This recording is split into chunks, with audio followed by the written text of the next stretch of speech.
Hello. Is anybody out there watching us? Yeah, here they come. They're coming in. Yay! As the ads pop up, I fucking hate ads. You might remember us from such shows as Unpopular Opinion, Sunday Dinner, The Link Up, and this show that we do sometimes, I guess. Um, we decided to pop up, give you guys a year-end wrap up, and we're gonna give you a bunch of information, and you do with it whatever you decide. Remember it, forget it, tweet it, text it. I don't give a fuck. Just like, subscribe, share, and all that good shit. Uh, we're gonna try to be back more in the new year. It might not be live, might be pre-recorded and shit like that. But Indy, how you doing? I'm doing splendid. Um, you know how it goes, man. It's coming up on a new year, new me. I'm learning how to be a man. So, for everybody that wants to know what learning how to be a man is I'm learning how to be the Rock because that's the epitome of man. Because he's the only person I know that can have a movie, not make money, and still be a blockbuster star, and nobody even like second guess his manhood. I mean, I guess. Uh,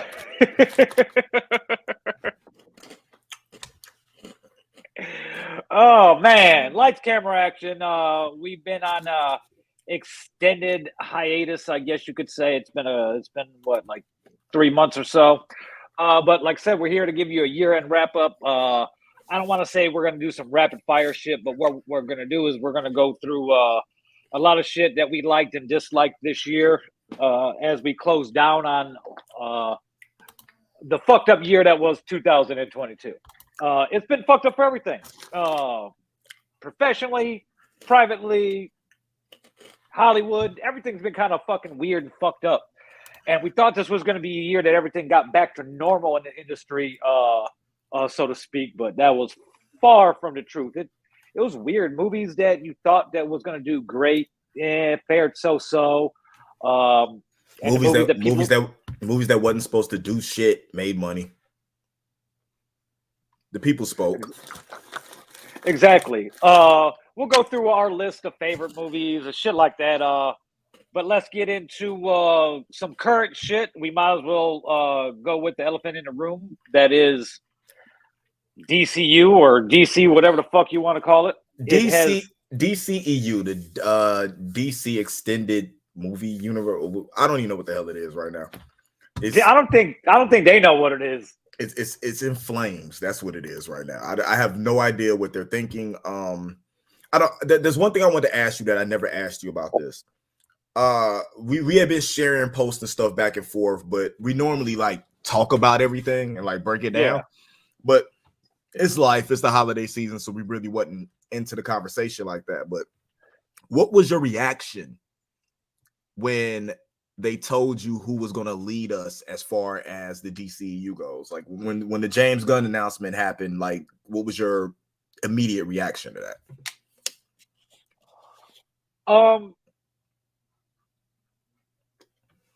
It was more along the lines of like, fuck, thank you. Thank you. Like, thank you. I was I mean, I would love to see I would have loved it just like with the MCU. I want to see one of these studios give Kevin Smith something to work with. I know he's not. I know he don't like big budgets after Cop Out and shit like that. But I wanted to helm a superhero franchise. Okay, I would like to see him do Superman, the Superman reboot, or the Superman the younger years, whatever the fuck it's gonna be. Since Henry Cavill got fired on his day off, we'll get into that in a second.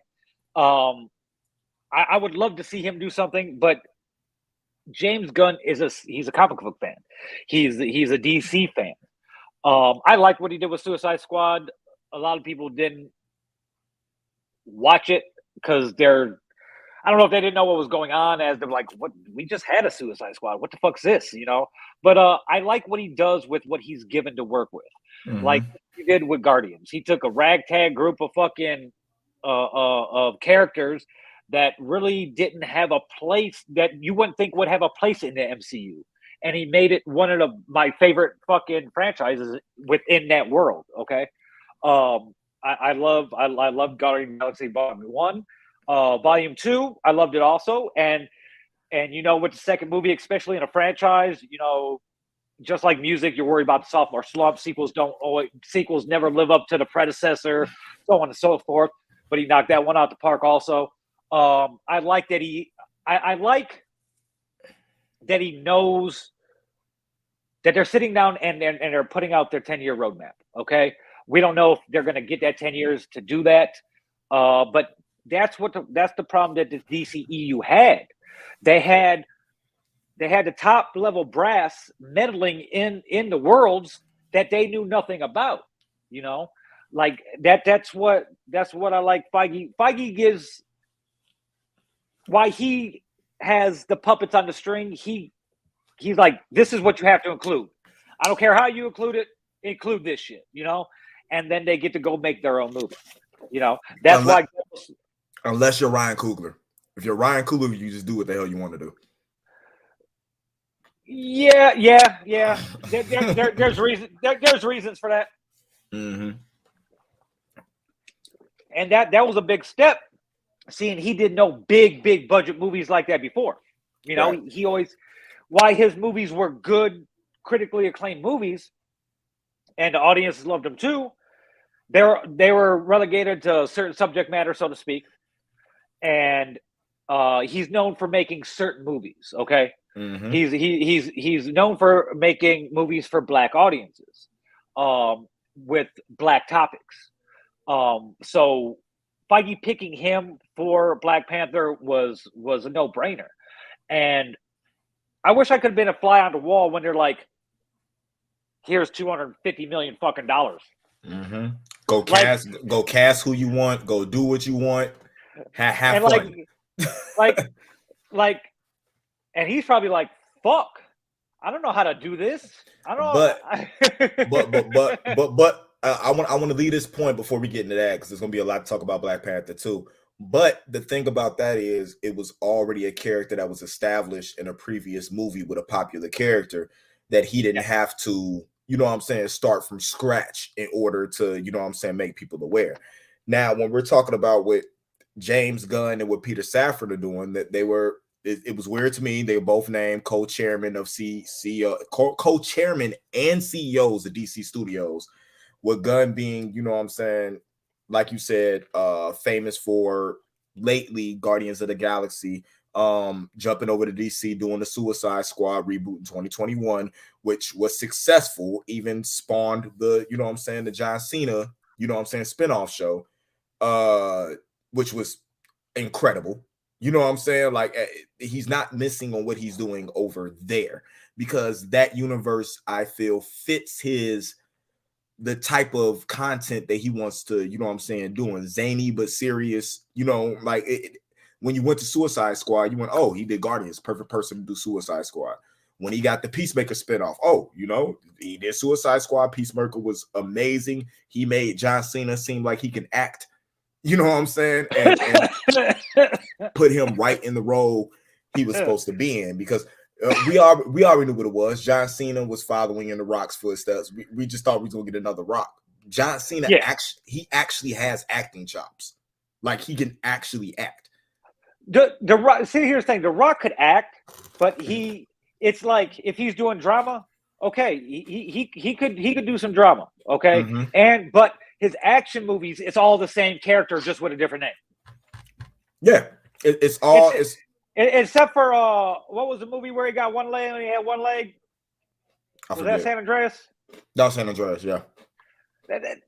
So he had a disability. He was an action star with a disability. But it's like, I'm gonna go see these movies.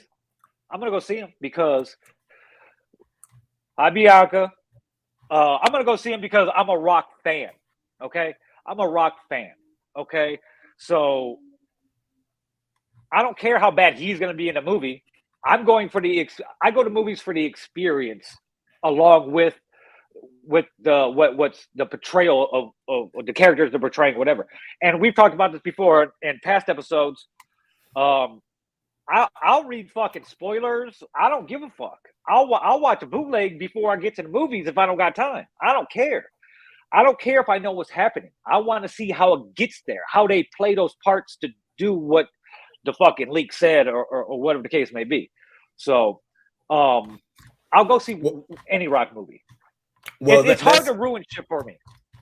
Well, I have, and this is weird. I know we said we weren't gonna go like by a script or anything, but I have 12 times James Gunn broke the internet with DCEU news. Yeah. And it'll basically go into like what we're talking to. Okay.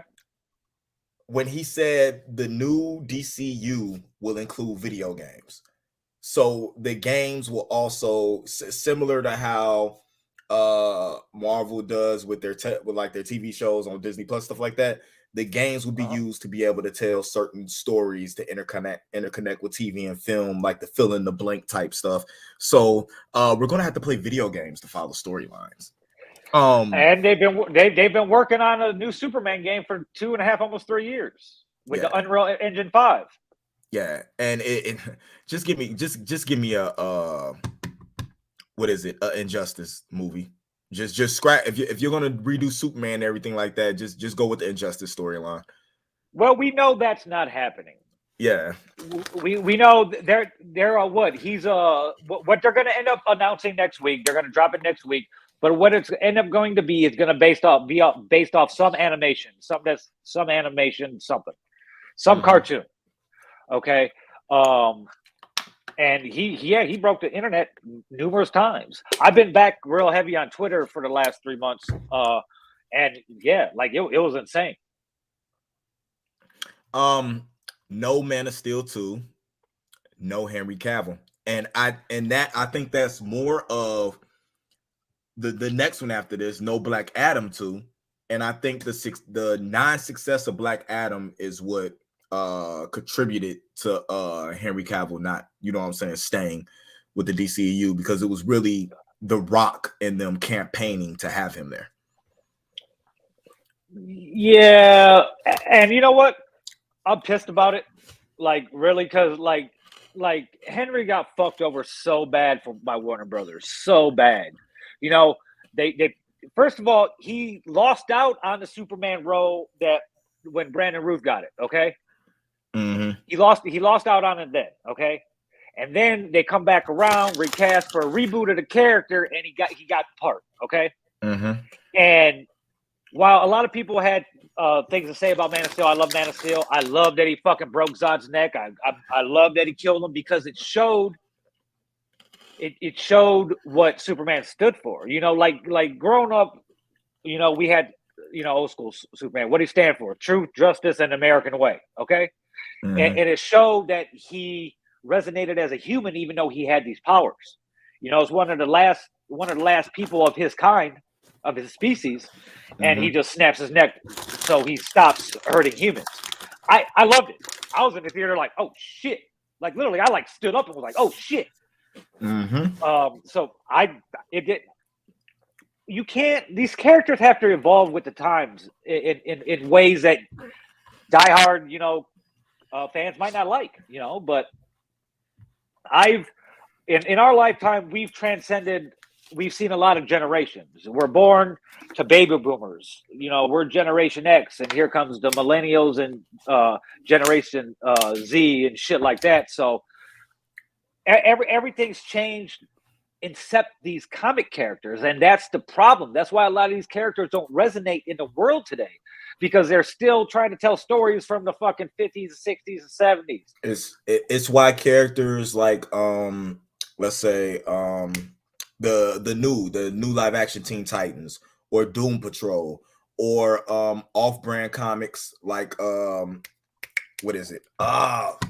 Omni-Man, Invincible, and stuff like that do so well, because it's stories that people aren't, you know what I'm saying, used to seeing or used to reading. It's something different. The Teen Titans is totally left field from what, you know what I'm saying, you see in the comics. But what makes it interesting is you don't know what's going to happen. You don't know where this is going. It's all going to be new.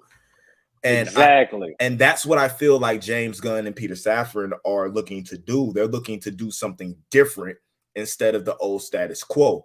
Now, the one thing that surprised me that happened among everything is the fact that we got the announcement December 14th. Well, actually, I think it was December 13th, like 2022. We had and she normally doesn't do this. I love Patty Jenkins. You know what I'm saying? I really love what she's done. But Wonder Woman 1984 was a trash bag. It was a dumpster fire. She shouldn't write and direct. She's an amazing director, but when it comes to this style of writing, the style of writing has to be done. It should be somebody else brought in, you know what I'm saying, to do that writing. So no Wonder Woman 3. That knows the source material. Yeah, no Wonder Woman 3, which is bad for me because I feel like it's 3 characters in the universe they were building that were casted perfectly, right? Wonder Woman, Aquaman, Superman. 3 perfect castings. I think Batman was cast perfectly too. Well, the only reason I don't say that is because now they're talking about merging the current Batman with the. I don't think they're going to. I think that's a little too dark for what James is going to do. I think that Affleck's going to stay. They've already talked to him about directing, so I think he might end up getting to direct the Batman that he was supposed to do. And that's what I'm thinking. Or Superman. That was my number 8. Ben Affleck wants to write and direct a DC movie. I honestly feel like, and this is in hindsight, I really feel like Ben Affleck should have directed Black Adam. No. I really feel like that. I feel like if he would have directed Black Adam, I feel like the movie was fun. It was entertaining. The pacing in that movie was horrible. The storytelling elements that were supposed to be important didn't hit right. But I love seeing Black Adam punch planes. and the best character in that movie, Hawkman, I feel didn't get the screen time he should have got. No, it wasn't his movie though either. Yeah, but you know, with them making a big deal about Nymph Metal and all that, and me knowing what stories with Nymph Metal can go, and the history of Batman and Nymph Metal and all that, I really thought they were getting ready to try to, you know what I'm saying, do that Marvel thing where they take that, you know what I'm saying, story to the next level. Another thing is that James Gunn keeps saying is that Green Lantern is important. So important that the TV series they've been working on, they stopped production on it, and that Green Lantern is most likely going to be a movie, as it should have been. Mm-hmm. So that's interesting to me. The Suicide Squad might stay. Probably one of the most successful things that, you know what I'm saying, DC has done, especially in the COVID era with the streaming and stuff like that. The Suicide Squad was a hit. So yeah, if you can keep those which you really don't have to keep all the actors attached, but if you can keep an interesting story with it, shit, you can have Polka Dot Man lead a team for me. and that's the thing with the squad. It's rotating members. It's whoever the fuck she pulls for any given mission. You know, there might not be the same squad for any 2 missions or, you know, whatever. It's whoever's fucking abilities fit that job. And and this is what I like. You remember when the Batman came out, right? Matt Reeves' The Batman, and how they said it was like a one-off story, almost like a novel. It is going to get a sequel, but like it's in its own self-contained world, right? DC has a thing which I like for that. Yeah, DC has a thing called Elseworlds. The thing I like about the Elseworld comics is that like they're set out. They're written on canon, but they're set outside primary canon to like tell different stories and like different novel interpretations of characters. Yeah. My favorite one is like when Batman was chasing Jack the Ripper in like the Victorian era. You know what I'm saying? Different stuff like that. Yeah. You can do that. And with that, you can have different actors, you know what I'm saying, play different roles. You have an Elseworld story where people come back and redo, you know what I'm saying, roles. I mean, what do you think about an Elseworld where it's something with the Riddler and Jim Carrey comes back, you know what I'm saying, and replays his role of the Riddler, but doesn't take away from what we have with the Riddler and stuff now. You know what I'm saying? Just spin-off stories. I think that's an excellent idea. If they're going to do that, I don't think that's what they're going to do. He wants to tell a singular story. What they want, DC wants a singular story told. Okay, but they want to replicate what Marvel did. On Twitter, James Gunn did say this is actively happening. Yeah. So we'll see. We'll see. Like we got another week. You know, we got another week or so, maybe 2 weeks until they start announcing the slate or the blueprint or whatever they're going to call it. What we have currently, though, I want to get back to the beginning of all this, where they really did Henry Cavill fucking dirty, bro. Like really fucking dirty. And it's oh man, it's not up to Warner Brothers, okay? Like right. It's in James' hands. And his vision don't include an older Superman, which is okay. You know, whatever. I hope his whatever. I don't know if they're going to use the Flash as like a whole reset and then go into whatever. Because I don't think it's going to be the Flash. You know what I think they're going to use as a reset for new canon? Blue Beetle. Yeah. Well, Blue Beetle is going to be. It's going to be a little different. The test screenings have all been heavily favored towards children. Mm-hmm. So it's really appealing to their demographic is like 8 to 16. So that's where they're going for. And oh dude is magnificent in it, they're saying. Yeah. So, well, I mean, the smartest thing for them was casting him to start off with because of the popularity of Cobra Kai. We both love him, and there's not a character I think we don't love. You know what I'm saying? Yeah. In Cobra Kai. So use that hype in order, you know what I'm saying, to put this through. It makes sense. They might have their Spider-Man-esque, you know what I'm saying, character where same thing. Spider-Man is really popular. He's really important to Marvel, but he gears towards, you know what I'm saying, children, you know what I'm saying, like teens and stuff like that. They can have the same exact thing with Blue Beetle. That's why I'm glad that they chose this one instead of going with Ted Kord. Okay. Yeah. So it's going to be interesting because I think the films we have left, which is just fucking Flash and Aquaman 2, really. And we got Shazam. We got the sequel to that too. But I think those are just going to kind of play out. It'll just play out, and that'll kind of be. But then again, we ain't going to know anything. It's all speculation till we hear next week what's going on. You know, it's all a mixture of what we think he would do and what we want him to do. I tell you what my favorite thing is, and this is akin to Marvel Black Panther, right? Taking at the time, Black Panther was a C-list hero. Not talking about like abilities and stuff. We're just talking about like in popularity. He was C-list until he popped up in Winter Soldier. And then it's like, oh my God, this dude is awesome. That's when people really became aware. We knew who he was. We knew who T'Challa was. We know he was on the Illuminati. Like we know the storylines.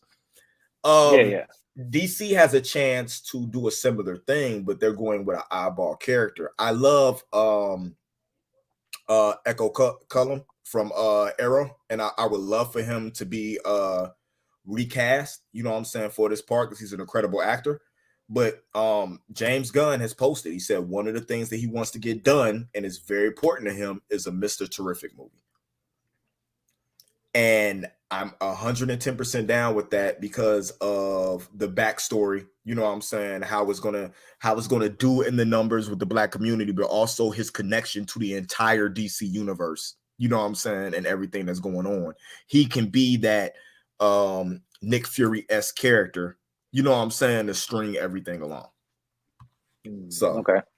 But when you talk about the other big tweet that he made that this one like broke the internet. Like you couldn't even get on his Twitter for a while after this.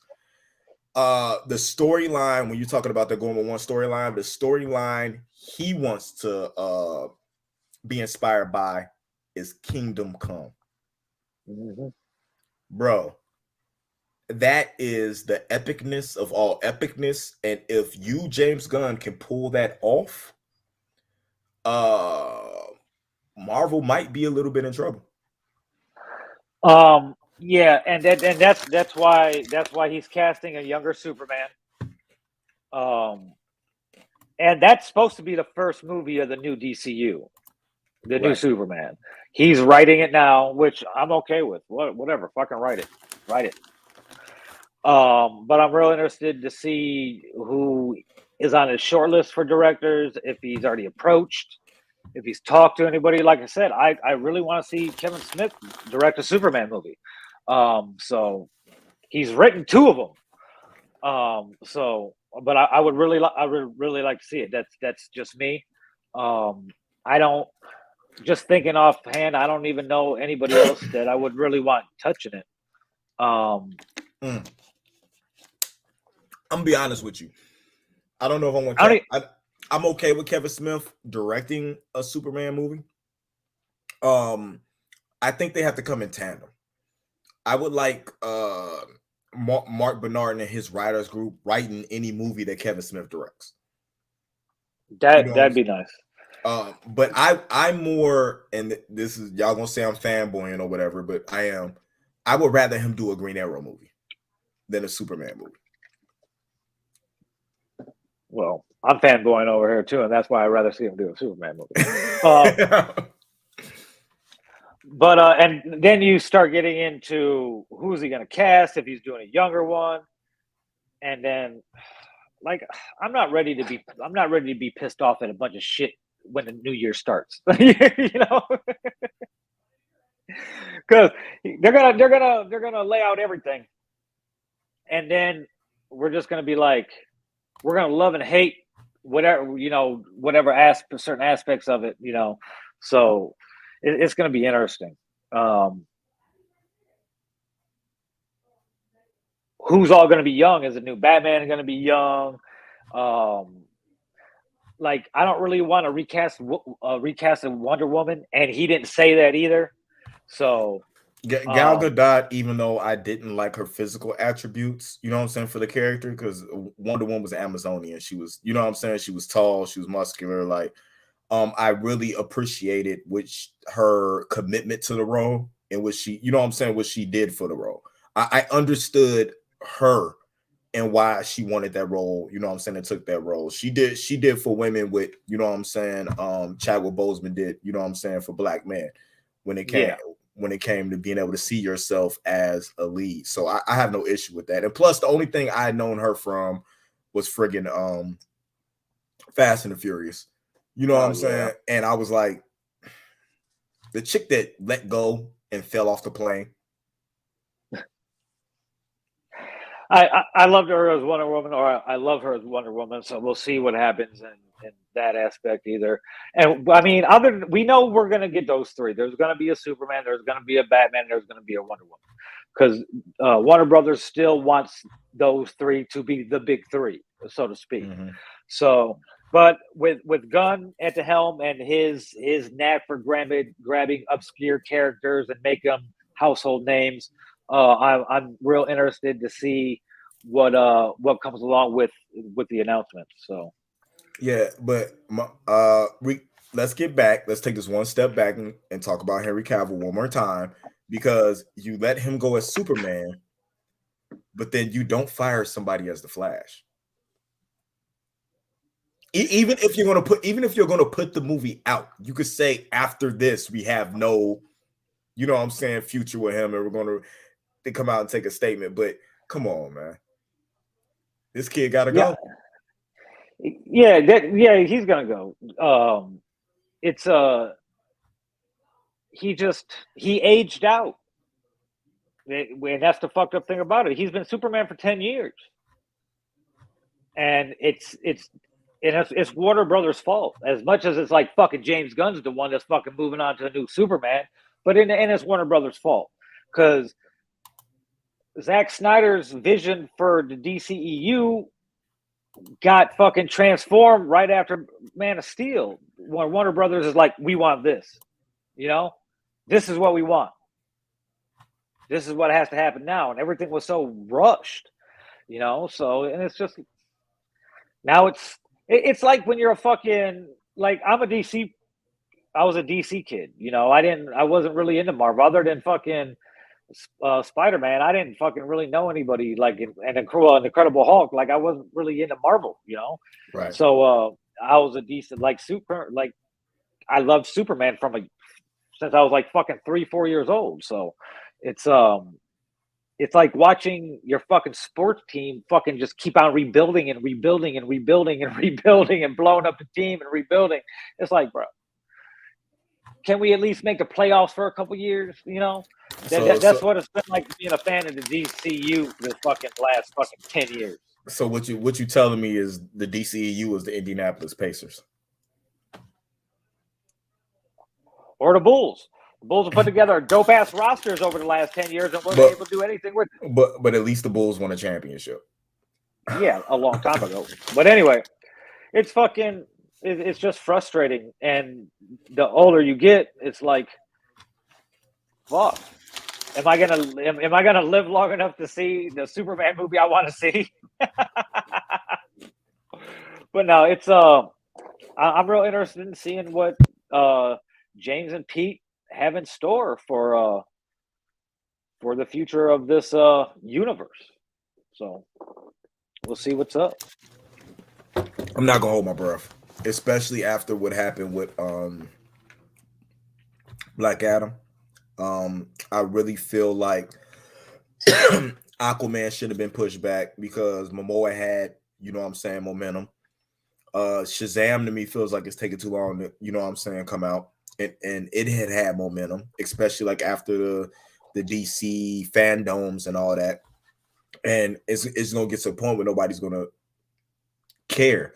And Disney keeps running along because and that's the thing. See, fucking no matter what happened at fucking Disney, Feige runs Marvel. He had a little war with old dude for a little bit with the television shit, but eventually he got him fucking just fired, and he took over everything. But every time a fucking new CEO came in or there was a change or somebody on the board at Warner Brothers, it fucked up the whole fucking universe. The whole DC shit got fucked up, and so there was never any solid leadership. And when the leadership was there, all they did was meddle anyway. So true. And Black Adam is Black Adam because Warner Brothers had no involvement in it. That it was all The Rock, and that was the only way that movie got made. And that's probably why another one's not getting made, because Warner Brothers is probably like, we don't want to work with this motherfucker again. No, I mean, I get it, but it's hard for when something like that happens, and then you look at something like Disney doesn't just do Marvel. Like, look at what Avatar is doing right now. The numbers that Avatar is doing is what people were expecting Black Adam to do. It was that hyped up, So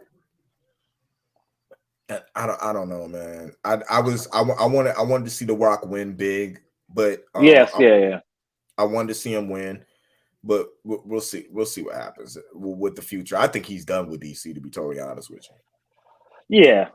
Yeah, he'll move on. I mean, the superhero shit's not for him. I mean, this movie was a movie he's been trying to make since 2007. You know what I mean? Right. So it's like he's too old. He's 50 years old, 51 years old. Gonna play Black Adam for the next 15 years? No. Let's reboot this shit. Fucking see what's fucking gonna happen. What James and Pete's gonna do, and then in the meantime, we got fucking Marvel that's fucking to keep us occupied, because They know what the fuck they're doing. And it's not like there's a shortage of anything in the stories there, you know. So we're in the middle of fucking, oh shit, what the fuck happened? That's not cool. Boom. Okay. Well, there's that. I don't know what happened. He just left me. Anyway, so we'll see what exactly happens coming up. First of the year, James Gunn said they'll start making announcements, and I probably wouldn't bet on the first of the year, so maybe middle of first, early second week or so. So there's that. And let's see. I don't know what we're gonna get into next. And Indy just left, so go and subscribe on some shit real quick.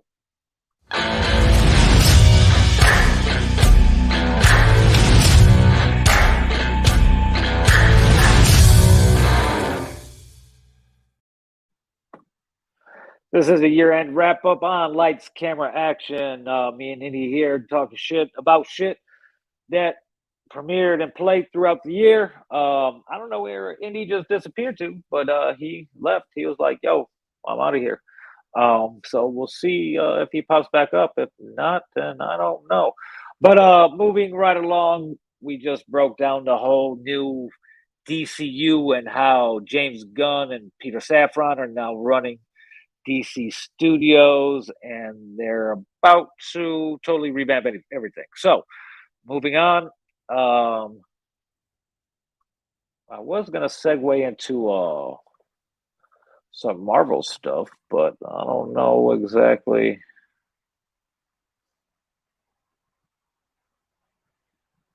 So anyway, let's go to the top shit of the year. It's been a crazy year. We were talking about this at the top of the show. It was supposed to be the big year back. It was supposed to be Hollywood making the big comeback after the pandemic and all that shit. But a lot of the movies you thought might have went really, really big didn't. And some movies just kind of came out of nowhere and just were like, whew. So we're going to get into some of that in a second. What is it?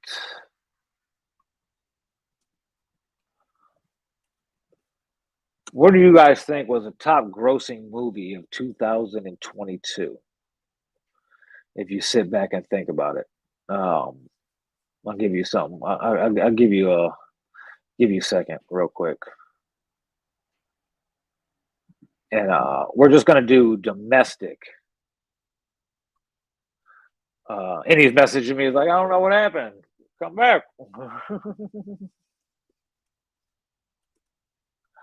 We're just gonna we're going through domestic and everything. It's gonna be it was a little crazy the way things went. Here he is. I feel like Henry Cavill. I was like, what the hell? He just left. But I don't know. I don't know what happened. It was just like, you don't need to be here. Everything just shut down. I don't know. Maybe I'm stressing my damn computer out with RAM right now. Anyway, I kind of wrapped up the DCU thing, so there's that. Okay. And I didn't know what we were gonna go into next, so I started getting into what is the top grossing movies for this year and how everything played out. Well, we already know what the top grossing movie was this year, and it's only been in the theater for not even a week yet. It's going to be way of the water. Them big blue cats. I mean, it's no, nah. I mean, it sucks because once it came out too late. Because once December 31st goes through and it's January 1st, you gotta stop that. You gotta cut off whatever it makes from there on out. Because it's still, it's made some money, but it's still halfway to fucking Top Gun domestically. Now it's only $400 million off Top Gun worldwide. Yeah, well, as of right now, I mean, it broke a global box office record. It hit $1 billion faster than any film released this year. Yeah. It before the weekend was over, they had $1 billion. Look at that. And how long was Top Gun in the theater? Mm-hmm. It's not performing well here. It lost its first weekend to Puss in Boots, but you know what? You know what I'm going to chop that up to is Puss in Boots is a family movie. All the kids are going to see that. Nobody ain't taking their kids to sit down for fucking 3.5 hours to watch Avatar. Facts. But At all. But that should show you something. Nobody's taking their kids to watch Avatar, and it still did them numbers. Yes. It's because, like I said, it's the worldwide. It's the worldwide haul is bringing it in. So that's what's dope about it. That's a top 10. Top Gun. I can't believe Fantastic Beasts made that much money. Jurassic World Dominion number 3. Doctor Strange at number 4. And this is just worldwide.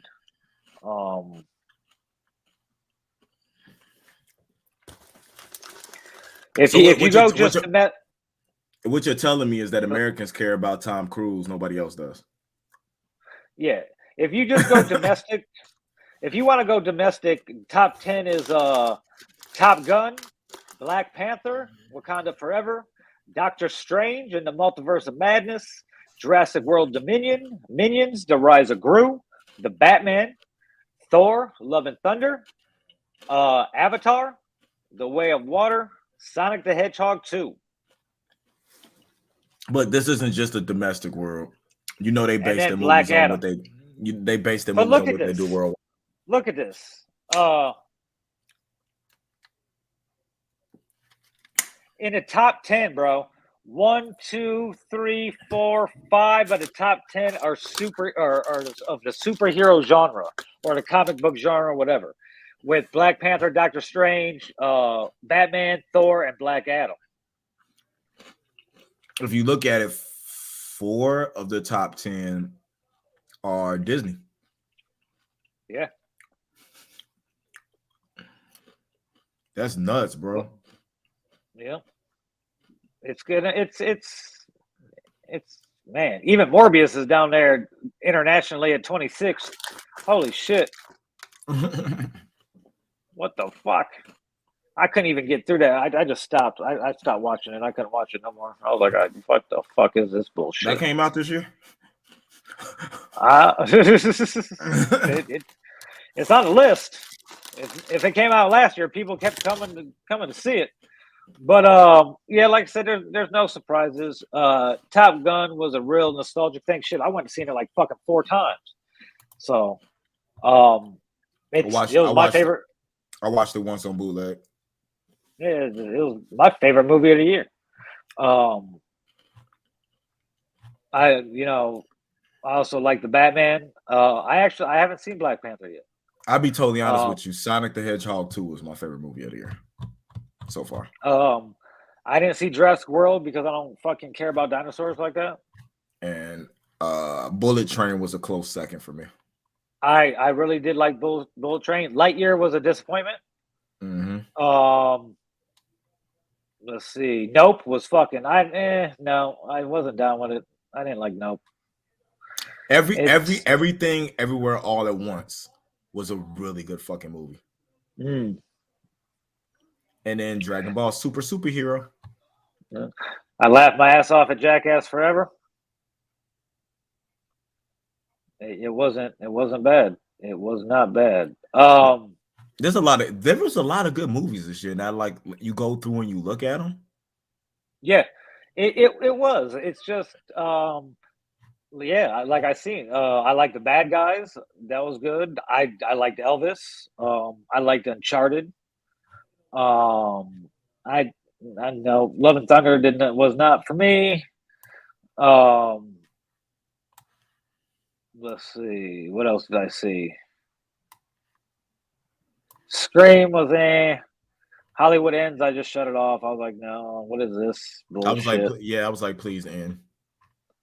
Yeah, Please end. and yeah, I haven't really seen anything else on this list. So, but yeah, it's kind of it's there.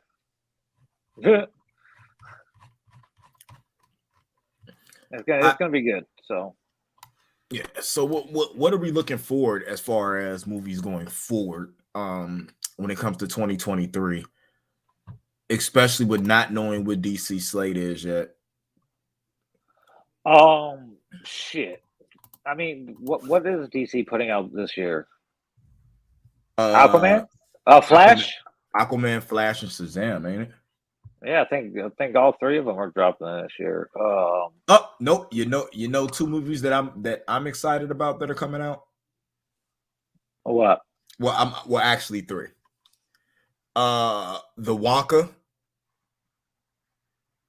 with however the fuck you pronounce his name, Timothy Chalamet or whatever. Okay. The Super Mario Brothers movie. I am geeked for that. And it's a toss up between The Little Mermaid, John Wick 4, and Cocaine Bear. Yeah. Okay. After seeing that Beast movie with Idris Elba, which was actually very well shot, very well done, I thought it was going to be stupid, but I sat down and I was highly entertained with it. It was a very emotional ride and well acted. That just makes me want to see Cocaine Bear so much more. Okay.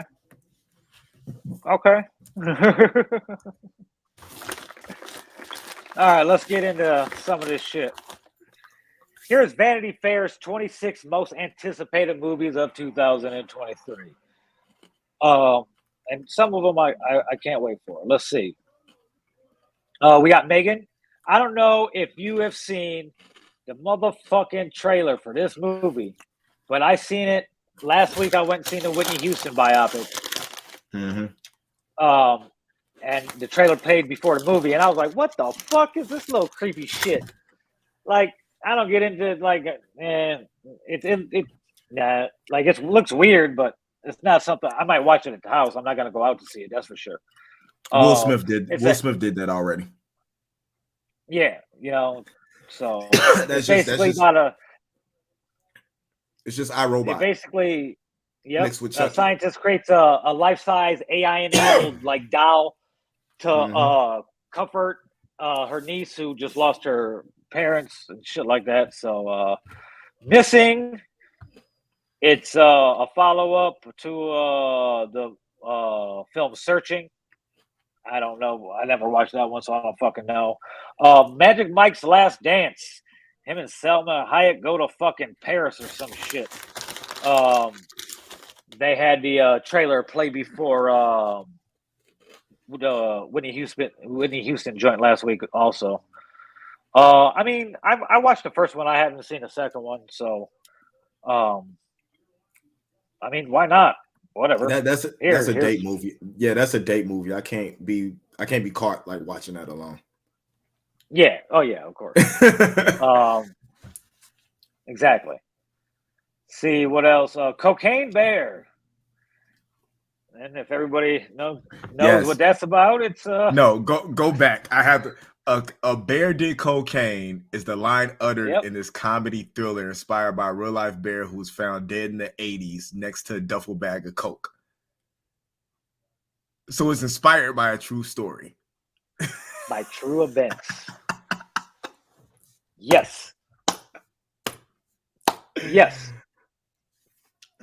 That's a bad. Elizabeth Banks is directing. Phil Lord and Christopher Miller. O'Shea Jackson Jr. is in it. Yes, Kerry Russell and Ray Liotta. O'Shea Jackson Jr. in one of his final roles. Yeah, That's crazy. The actual bear died after ingesting the cocaine, which had been dropped by a convicted drug smuggler parachuting over Georgia. And one of the movies I'm most excited for is The John Wick Matrix Chapter 5. 4. Oh, I'm sorry, John Wick Chapter 4. John Wick Chapter 4. It's this way. It again. They played that trailer before the Whitney Houston movie. It's pretty dope trailer. Got me looking for like I already watched John Wick. I'm watching all three of these motherfuckers. It comes out in March. So I'm really looking forward to it. I like what they've done in the previous three. So it's good. I'm looking forward to it, and I just like those type of movies. Well, those movies anyway. Well, the thing about John Wick that's different from other action movies is the fact that there's an actual story being built that, you know what I'm saying, inside that you could follow along with. It's actual storytelling. It's not just like a Jackie Chan fucking action flick, you know? Yep, exactly. And then we got one of your most anticipated movies, the Super Mario Brother movie. Yeah, starring, I'm Chris Pratt. Starring everybody's favorite Christian superhero. Yeah. Chris Pratt. It's just his voice, people. Wait. Calm down. I've seen the trailer. His voice don't seem too out of place. Like, what do you guys want? Like an Italian accent or something? I think that's what people thought he was going to be doing. I think they thought it was going to be Chris Pratt doing an Italian accent playing a video game character. Or they thought he was just going to be playing Mario live action, because at first we're like, fucking Chris Pratt? We didn't know it was animated at first. So that's, am I looking forward to it? I don't really care. I'll watch it. But I'm not like looking forward to it. So movie of the year. You think so? Yes. Are You There, God? It's Me, Margaret. For you, those who read in elementary and middle school, that's Judy Blume, a Judy Blume book. I read it in probably like third or fourth grade. I think I had to play it. So that's pretty cool. That's crazy. Fucking Kathy Bates, Rachel McAdams, James L. Brooke wrote it with Judy Blume herself, the script. So that's pretty cool. Creed 3. Looking forward to it. Looking forward to Michael B. Jordan's directorial debut. Exactly. That's probably why, the only reason I'm going to watch it. I don't really care. So it's going to be, Michael B. Jordan hopping into the director chair. It's his first movie. Helming the third installment of the blockbuster Rocky spinoff franchise and the threequel. He'll also star alongside Jonathan Majors is in everything right now. He's his friend, who's his former childhood friend, who's a fellow boxer, and he wants his title. Blah blah blah blah blah. Majors put on a lot of weight. That's him in his fucking picture. Like he hit the gym for sure. So he didn't look like that in Loki. So not at all. So maybe he did. He was under all that type of costume and clothing and stuff like that. That's true. So that drops May 23rd. I'm interested in seeing how what Michael B. Jordan has learned from being on set all these years, because he's been acting since he was a child and he's worked with a lot of good directors. So I'm interested in seeing what knowledge he absorbed from whom and how he used it to his in his own way for this. That's May 23rd. Spider-Man Across the Spider-Verse, June 2nd. That's going to be pretty good. I like the first one. So I'm interested in seeing where this one goes, so to speak, since the first one went fucking everywhere. Where's this one going? Yeah, it's supposed to go everywhere. Like they're talking about when they say Into the Spider-Verse, they mean that we're supposed to have all types of surprises. Should be interesting. Now, this Indiana Jones and the Dial of Destiny, the what has me peak interest about this? How how they explain Shia LaBeouf's character not being in the movie. Oh, okay. That's the only reason I want to see it. Just to see what that's about.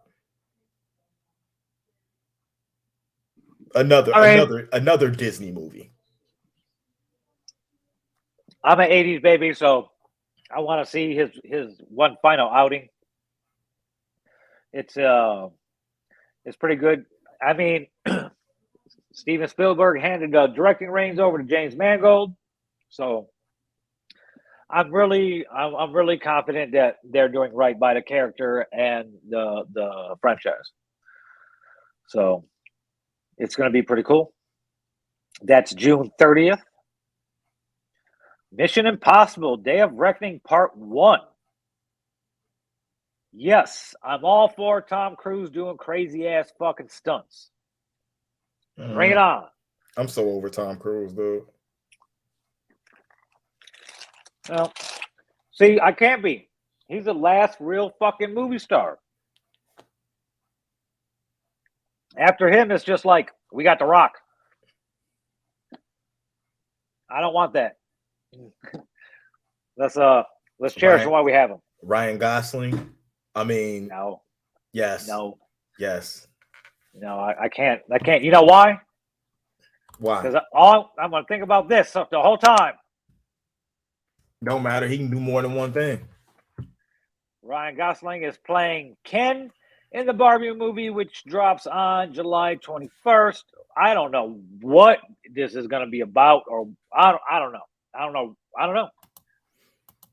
I don't know how they're going to do it. And why is it just got to be, you know what I'm saying, like dudes? I mean, it could be women too for action stars. Ain't just got to be dudes. I mean, you still got Chris Hemsworth. You still got all those big buff Marvel guys. You know what I'm saying? Do all the movies. If Henry Cavill wants to, he can be the next big, you know what I'm saying, action star. You still got Keanu doing this thing. Notice I didn't say the last real action star. I said the last real movie star. So Keanu's not a movie star? No. He's a star, but when I say movie star, I'm talking about like how old Hollywood was and stuff like that. There's not many people, like they've all kind of like went away, and Tom Cruise is just like getting better. Like he's been doing this how long? And this was his biggest movie ever. I don't know, because I've maybe only watched one Tom Cruise movie in my life. I've always been a Tom Cruise fan. Yeah. Going all the way back to like The Firm and Cocktail, shit like that. So yeah, I've always been a Tom Cruise fan. I maybe only watched one. Really. I know I watched none of the Missions Impossible. I watched Top Gun. Man. I watched Top Gun Maverick bootleg. Never watched the other Top Guns. Oh shit, man! See, you're missing out. Nah, I don't think so. And then whatever the fucking shit was with the aliens, that was fucking stupid because I liked the original better. War of the Worlds or whatever it was. But yeah, I wonder how Barbie's gonna play out. Are they just gonna come to life or whatever? The trailer was kind of weird too, but Christopher Nolan's back this year too in July. It opens the same day as Barbie with Oppenheimer. And Barbie will probably win, but I love fucking Florence Pugh. Yeah. It's about the scientist that headed the Manhattan Project, which was what created the atom bomb. And Christopher Nolan says he recreated an atom bomb explosion without CGI for his ambitious historical drama. Cillian Murphy, Emily Blunt, Robert Downey Jr., Matt Damon, all type of people in this shit. Flo Po's in it. Yeah, Flo Pugh was the only person I care about. Maybe Emily Blunt too. I only care about Robert Downey Jr. He's putting on a metal suit now. Oh, man. Next goal wins. What the hell is this? I'm taking it. It has something to do with fucking soccer. But Michael Fassbender, it doesn't have to have something to do with soccer. It has something to do with, it has something to do with hockey. And it's director and co-writer Taika Waititi, which means this movie is going to be incredible. I don't know about all that there, buddy, but it's going to be a movie. We don't know. It's going to be incredible. Michael Fassbender and Taika Waititi, Doom Part 2, I'm looking forward to. I'm a Doom fanatic. I didn't see Part 1. Yeah, I'm a Doom fanatic. The original, the books, all that. I'm a Doom dude. Plus, Timothy Chalamet is turning into Batman. So he looked like he's Edward Scissorhands' son. Yeah, well, he can act his ass off. Asteroid City from Wes Anderson. Return of Jeffrey Wright's in it. Wow. Jason Schwartzman and Tom Hanks. Swinton, Tom Hanks. Yeah, that's okay. Tells a story about a fictional American desert town circa 1955 and his junior Stargazer convention, which brings together students and parents from across the country for a scholarly competition. That seems like something to watch that, you know what I'm saying, could be entertaining. Probably learn. That sounds like a quirky Wes Anderson movie. Yeah. Beau is Afraid. Joaquin Phoenix, Michael Gandolfini, Amy Ryan. Oh, that's got a list of. It's a 3-hour-ish surreal horror comedy, perfectly cast. It says so. It don't really give a synopsis, so we'll see what's. I got to see that trailer. When that trailer comes out, I want to see that trailer. Yeah, it says date to be announced. So, Killers of the Flower Moon. It's going to be an Apple movie. Leo DiCaprio, Robert De Niro. Yep, and it is directed by Lily Gladstone, Martin Scorsese. So that's good. That'll be interesting. Yep, it's a deep ensemble movie. $200 million budget. What the fuck? It's about a book. It's a book, so. It's a book that examines the murders of Native Americans on tribal land in 1920s Oklahoma. Oh, that's okay. Looks like it's going to be good. The Holdovers. I have no idea what it is. Fucking Canadian shit or something. It's Paul Giamatti stars in it. About a teacher on a road odyssey with a rebellious student.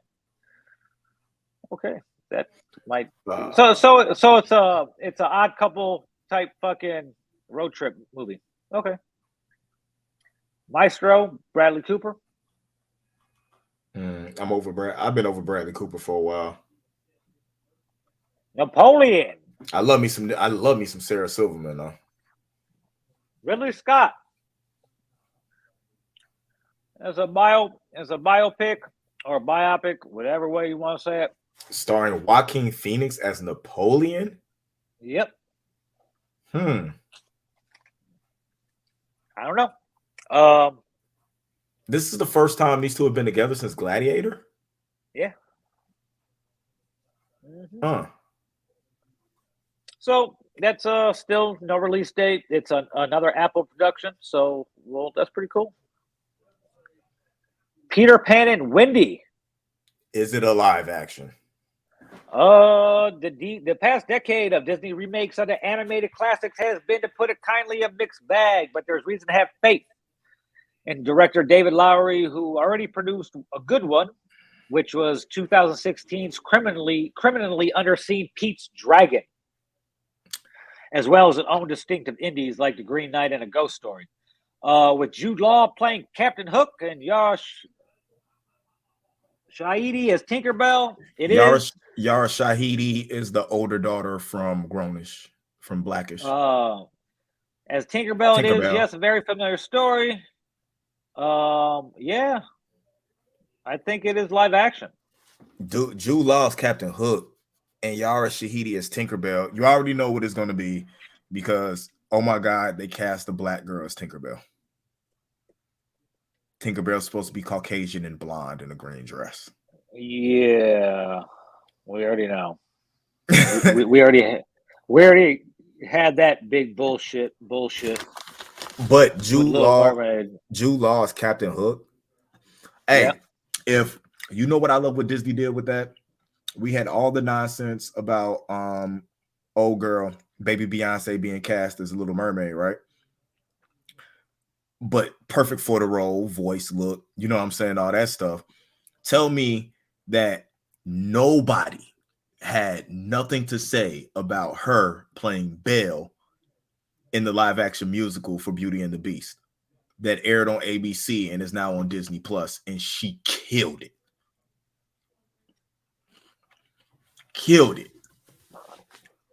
Yeah. So no, find something. Yeah.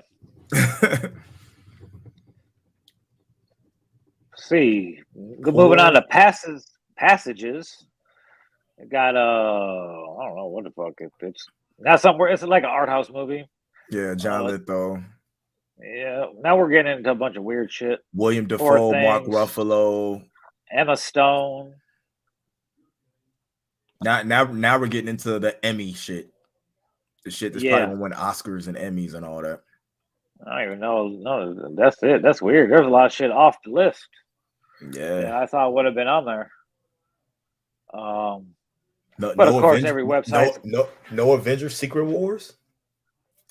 Ant-Man is going to be fucking amazing. Yeah, that's what this. Like I said, every site's going to have different shit. House Party. First of all, fuck LeBron James, okay? LeBron James is ruining all the movies from my childhood for selfish reasons, okay? First, he want to fuck up Space Jam. Whatever, bro. Okay, I can see you redoing Space Jam because you're a fucking basketball player. But House Party? Like, House Party is classic, bro. And then you're going to redo it where people just throw a house party in your house. You got to insert yourself into it.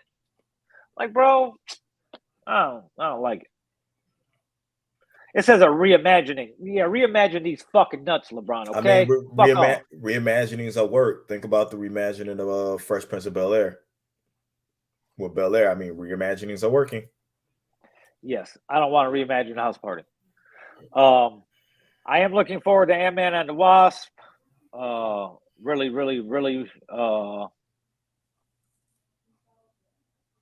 it's going to be so good. Because you're actually going to see Jonathan Majors actually play Kang the Conqueror. You know what I'm saying? The version of him you want to actually see and see how he encompasses himself in that character. Everything's going to be fucking crazy, bro. There's so much shit that's going to be happening. It's going to be insane. I can't wait. What up, Drew? Yeah, so it's gonna be I like that it's in February. You know, we're like a month away. Damn near. So that's what's up. That's the movie that might take Marvel back into the billions. Scream 6 again. Fuck. But it's gonna be in New York this time. And it's going to have Jenna Ortega. But no, not only in New York, it's going to have Jenna Ortega. And she's so popular from Wednesday right now that people might actually go see the movie because of how popular she is from Wednesday. Yeah, just might. Yeah, I mean, they got to get some new blood into it, you know? Yeah. Pun intended and shit like that. So, and Hayden Panettiere is in it. Yeah. Shazam. Pushed back from 2022. They're just DC hasn't really how are they gonna promo it a lot? Is this gonna be the end of it? How is Shazam's gonna play into fucking James and Pete's fucking vision? So some of these I'm not looking forward to them because it's just gonna be the end of it. I'm looking forward to the Flash, though. I am looking forward to Flash. I'm not. I'm boycotting it. Whatever. I don't care. Boycott whatever you want. Hashtag not my Flash. Not my Flash. Dungeons and Dragons. That actually That actually looks good. Yeah, it really does. It don't look bad. I never played Dungeons and Dragons, so I don't have any expectations of what this movie is going or supposed to be. So whatever, fucking. Am I gonna watch it? No. So I don't fucking care. But I know it's supposed to be a big movie. It's gonna be good. Chris Pine hasn't missed with like action flicks. So going into this like fantasy action type style thing, especially because it seems like the whole Star Trek thing is over with. This is a good thing for him. We love Michelle Rodriguez. Justice Smith is dope, and Hugh Grant being in it just makes it feel like okay, it's legit. You know what I'm saying? It's like anything you see Hugh Grant's name attached to, you're like, okay, they're really gonna act. It's not just about, you know what I'm saying, spoofing something or trying to make some money. Yeah. We got that Renfield, Nicholas. Oh, Renfield got Nicholas Cage playing Dracula. That's interesting. And he with a focus on his modern day henchman, played by Nicholas Hoult, who starts to consider life outside his servitude. So, and it's set in modern day New Orleans. So it's the Vampire Diaries. Basically. Yeah. Guardians of the Galaxy Volume 3. I forgot all about Fast 10. Yeah. Well, you know what? I don't care about Fast and Furious anymore because they lost me when they started jumping fucking cars from one skyscraper to the next. After that, no. Nope. But if Tom Cruise did it, you'd be like, oh my God, that was amazing. Because that's what you expect out of those movies. Like Fast and Furious started where it was very believable, like that's happening somewhere. No. Then it got fucking really outlandish. But whatever. I mean, I'm not gonna go. I won't go see it, but I'll watch it once it's on like streaming or some shit like that. I'm gonna be there day one. No, and probably maybe not. I'm gonna be there day. May 26th, The Little Mermaid. I'll be there day one for that too. All the white people are mad that fucking there's a black Ariel. Whatever. Halle Bailey's gonna kill it. Melissa McCarthy will kill it as Ursula. It's just gonna be a good movie. We got Transformers: Rise of the Beasts. Yeah, Spider-Man's gonna beat the shit out that movie. They better move that date. It's June. It's a week after. It's June 9th. Spider-Man is June 2nd. Come on now, be for real. They're still gonna beat it. Yeah. Be for real. Like, it's gonna beat the shit out. Spider-Man's gonna beat the shit out of anything that's in that month. Yeah. I don't really care about Transformers, and it centers on Brooklyn archaeologists in the 1900s who uncover an ancient conflict. They say the 1990s. Okay, I was like, what the fuck? It's a period Transformers piece. So, and they don't even know where they want to be at when it comes to Transformers. Yeah. They don't know what time frame they want to be. Yeah, because it's fucking and like it's animals and shit. Like they're animals. The Transformers are animals, which is whatever. It's kind of. I watched the trailers. It looks kind of cool. I'm not gonna go see it, but I'll watch it on stream. No, they're just gonna ruin the best animated Transformers that they had in Beast Wars, and that's what they're trying to get the hype off of. Okay. The Flash. Fuck Ezra Miller. We don't know what's gonna happen in this movie till we sit down and watch it. They said they took the Michael Keaton pieces out. Bro, that's why I said we don't know what's gonna happen in this movie until we see it.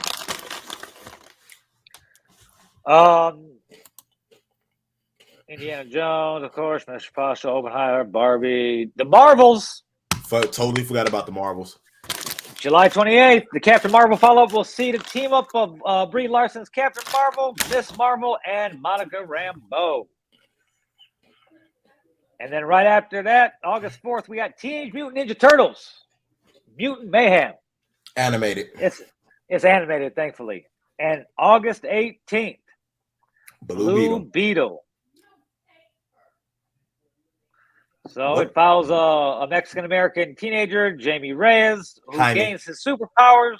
Oh, Jaime Reyes, who gains superpowers thanks from to the a Blue Scarab. For the Blue Scarab beetle. And here's what I'm really looking forward to: Equalizer 3. Even in his growing age, Denzel is playing a very good action star. Growing age, and he even has the dad bod, the beer belly, and stuff like that now. Still going. Yeah, nobody cares about no Transformers bullshit. They could transform their shit out of the fucking movie business. Yeah, I'm looking forward to it. Antoine Fuqua's back again to fucking direct and everything. So, hey, who would have thought that we get a fucking Equalizer fucking trilogy? I don't know. I've always liked Man on Fire better than that. Yeah. Expendables 4. What the fuck? I thought he was done after 3. They're done after 4. Stallone stays home. Lundgren return. Fucking, they blow some shit up and shoot some people. One of them is somebody's gonna die. It's cool, nostalgic shit. Again, I'm not gonna go to the theater to see it, but I'll watch it on a streaming platform. Kraven the Hunter. There you go. You looking forward to that one?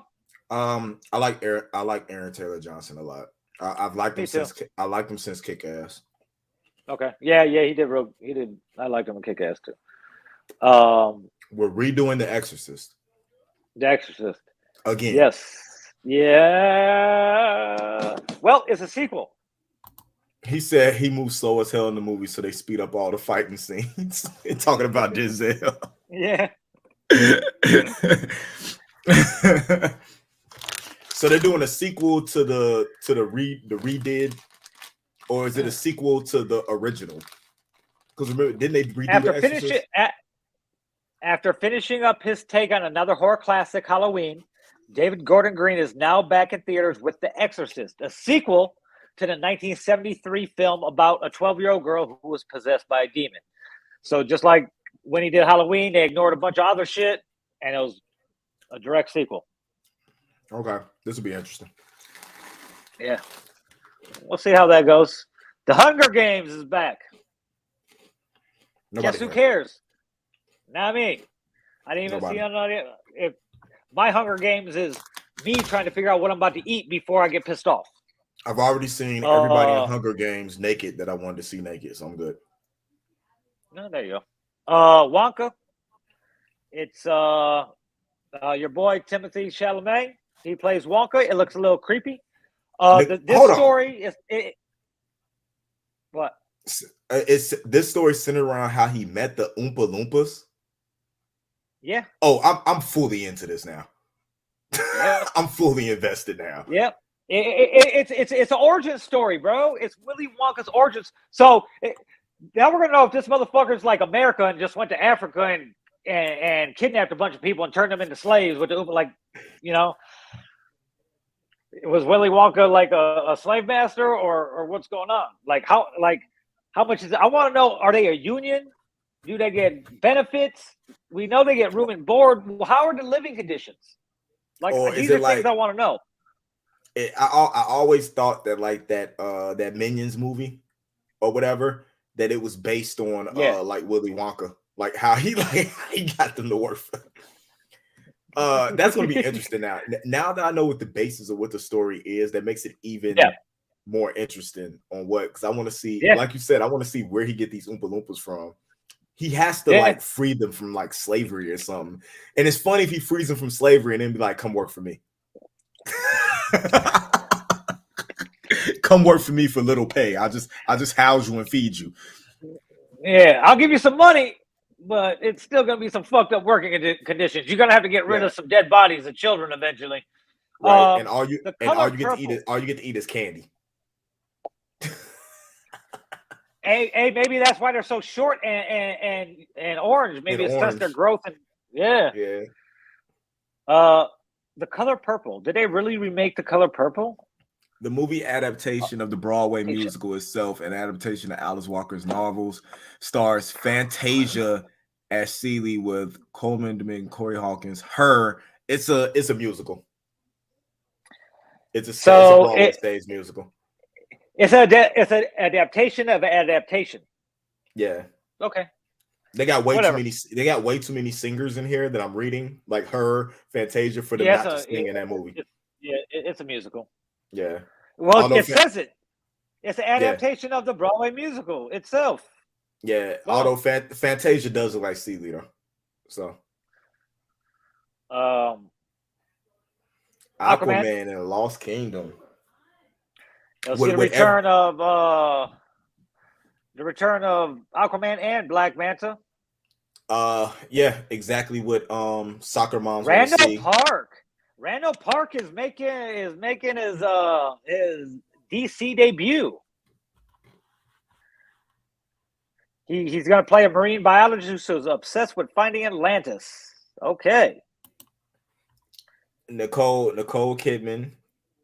Yaha Abdul Mateen and Jason Momoa. That means that every soccer mom in the world is going to be there. We have to go into this knowing that this is Jason Momoa's last time playing Aquaman, and this is the end of Aquaman as we know it. I'm going to see just how meaningless Amber Heard role was, that they cut her out. Yeah, even going to hurt the movie. Yeah, exactly. Yeah, that's good enough reason to go see it. That's definitely good enough reason to go see it. But we'll see. We're gonna see. We'll see Momoa still in the DCU as Lobo. Maybe he'll be back. I don't care about that. We already went through that one, and those are the motherfucking most anticipated movies of 2023.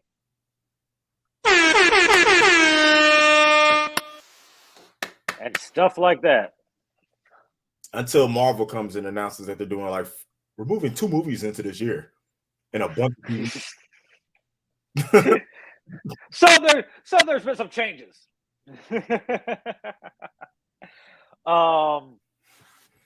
He said, why would you rather see Willy Wonka origin story and not The Color Purple? Because for one, The Color Purple is an adaptation of the musical. I don't care about hearing singing and all that shit.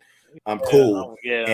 And Willy Wonka can be a black cultural staple because the Oompa Loompas could be black before they turn orange from eating all that candy. You don't know. Willy Wonka probably rescued slaves.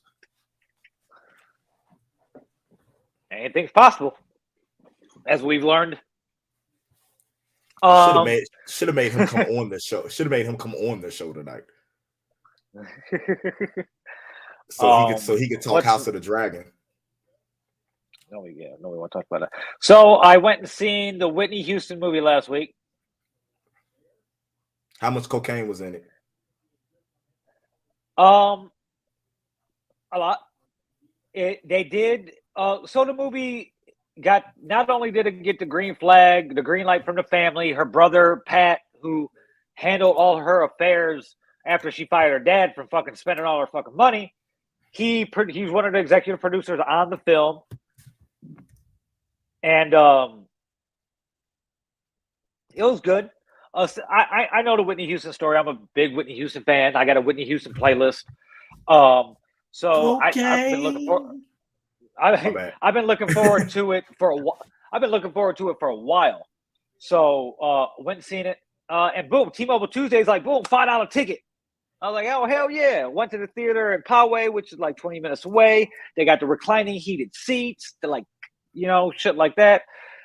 Dine in, you just order your shit. They bring it to you. It was dope. It was a good movie. While it did touch on all the drug use, it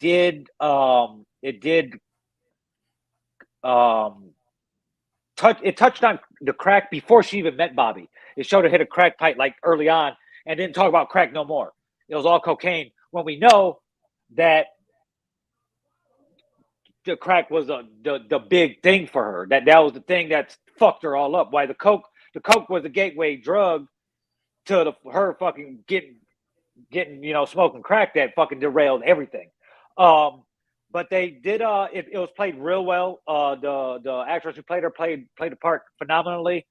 Stanley Tucci fucking played Clive Davis phenomenally. It was real good.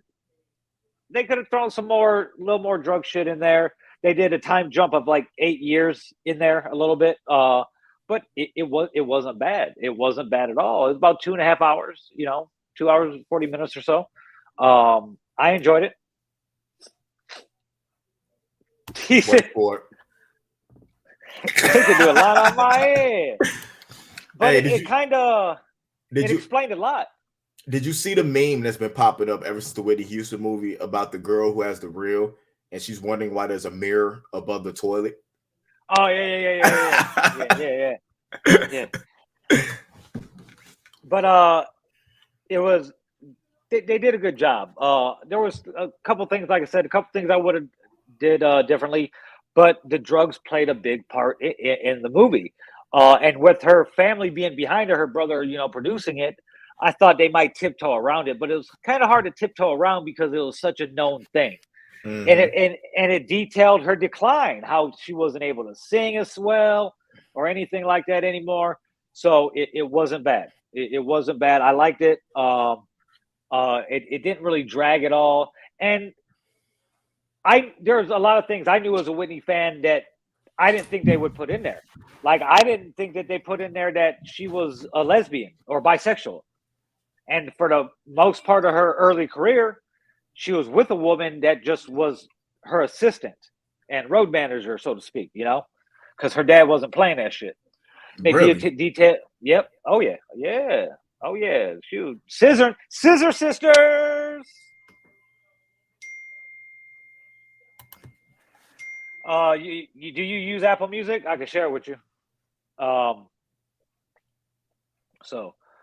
But it's like it wasn't bad, and I like biopics, whatever way you want to pronounce it. So I don't know which one's next. Like, they had the Elvis one this year. Elvis wasn't bad. Which one did you like more, Elvis or Whitney? Did the West from Compton already air? Because look, we had what's the dude that did all the parody songs without Yankovic? Did that come out yet? I don't know. I gotta watch that if it did. I think it might be an Amazon movie. And then what was the one that what's his name, Harry Potter did? He did the Weird Al Yankovic. Yeah, it's another one. It was like 4 big. Oh, was that before the Elton John? That was last year. I haven't seen that one either. Okay. Yeah, I haven't seen that one either. Biopic? Who is he talking to? Biopic? I don't know. I said biopic. I say biopic. Biopic. I don't know. Biopic sounds like a fucking surgery. Yeah, but biopic. They've been around since before movies were being made, though. Like, so whatever. But I like it. I liked Elvis. I don't like Baz Luhrmann's style. All the colorful fucking fantasy type bullshit that he throws in every fucking movie.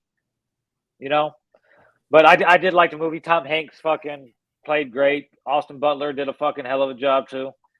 But I'd probably give it to Whitney just because fucking I enjoy Whitney's music more than fucking Elvis's, and I fucking don't like Baz Luhrmann's fucking that crazy ass style. Like, I don't. Was it better than the New Edition biopic? Bro, that was a made-for-TV movie. I'm just saying. Anything's better than a made-for-TV movie. That's my standard. The New Edition biopic is my standard.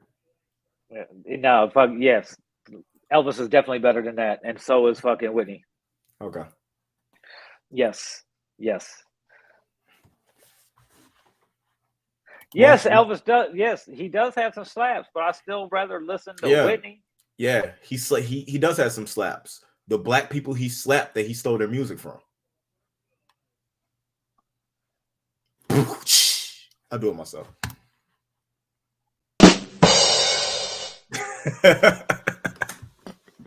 I had to get to it. Yeah, that news. Yeah, I think there's gonna be a real New Edition movie. I don't need a New Edition movie. Now I need a Boys to Men movie. You know what? They didn't really have no drama like that. That we know of. I mean, that we know of. they're all still together though, except fucking old dude with the bad knee. He stopped touring with them a long time ago. They only needed them for the deep parts anyway. If there are no deep parts on the song, he just stood there. Nah, they tried to replace him with Brian McKnight with Let It Snow. They was trying to get Brian to join the group. But their kids are in a group now too. Yeah, their kids are dope. If you could have one biopic,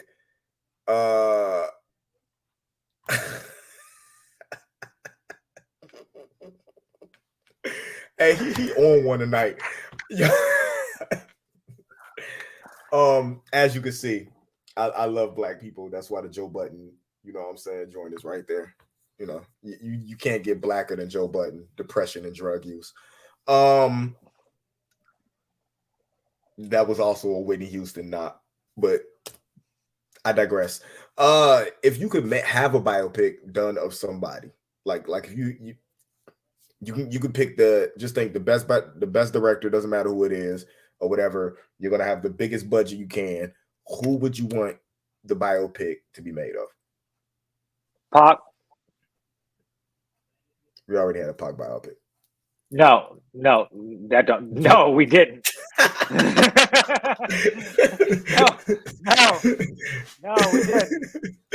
at all. I want a real one. Yeah, a real one that it don't got a Puerto Rican guy playing fucking Biggie.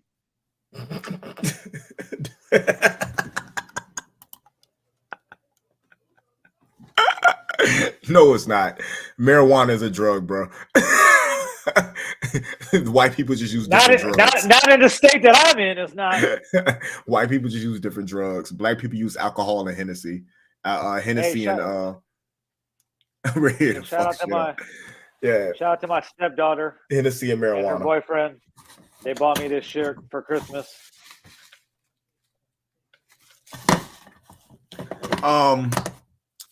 If I was to pick, and I have a biopic, whatever that word is, made of anyone, bruh, I want Stan Lee. Makes sense. he said it doesn't compute weed as a drug. What does that mean?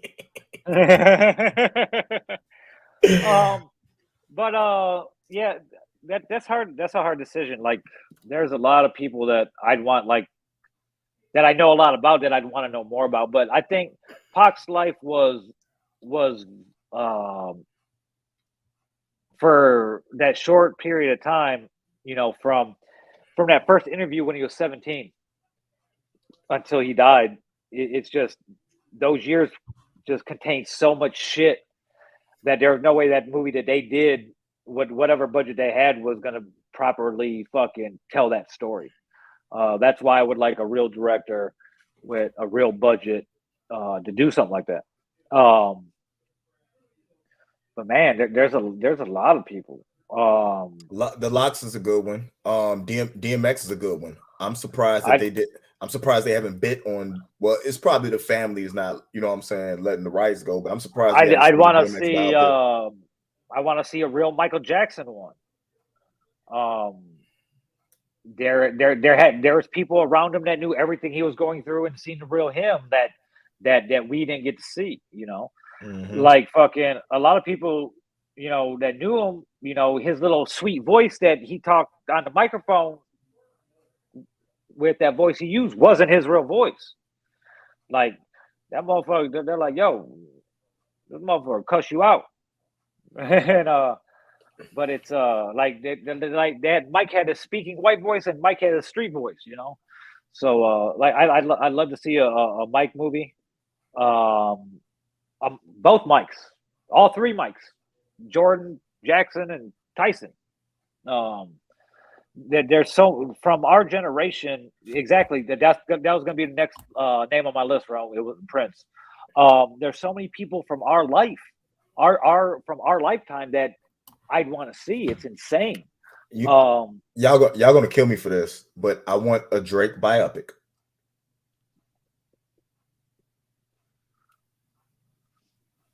Life and Times of Wheelchair Jimmy. Aubrey.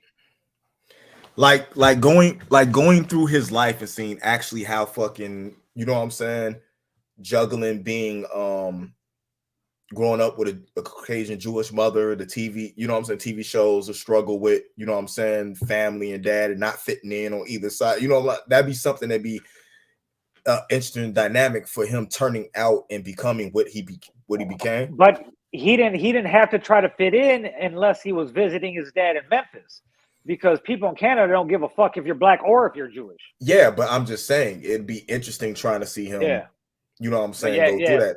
Him. It could be called Aubrey, not a girl, but kinda. Stuff like that would be, you know what I'm saying, interesting, especially off of the cool thing about it is you could have him, he's an actor, he could play himself, you know what I'm saying. He cried, and you know damn well, Rome, he cried. He was crying like a motherfucker. They keep picking on me, so I'm not playing. Yeah. Why he got a Jufro? Yeah, I want to see how he met Lil Wayne. I want to see how he met Trey Songz. I want to see what the fucking Canadian television show had to do with, you know what I'm saying, putting him and Trey Songz together for the music. Like it's a lot of that to be interesting, man. I just don't think they can afford to buy his life story. He's still got a lot of life to live to even do that yet. So, Whitney's biopic by whatever her biographical movie, it only arrived because she dead.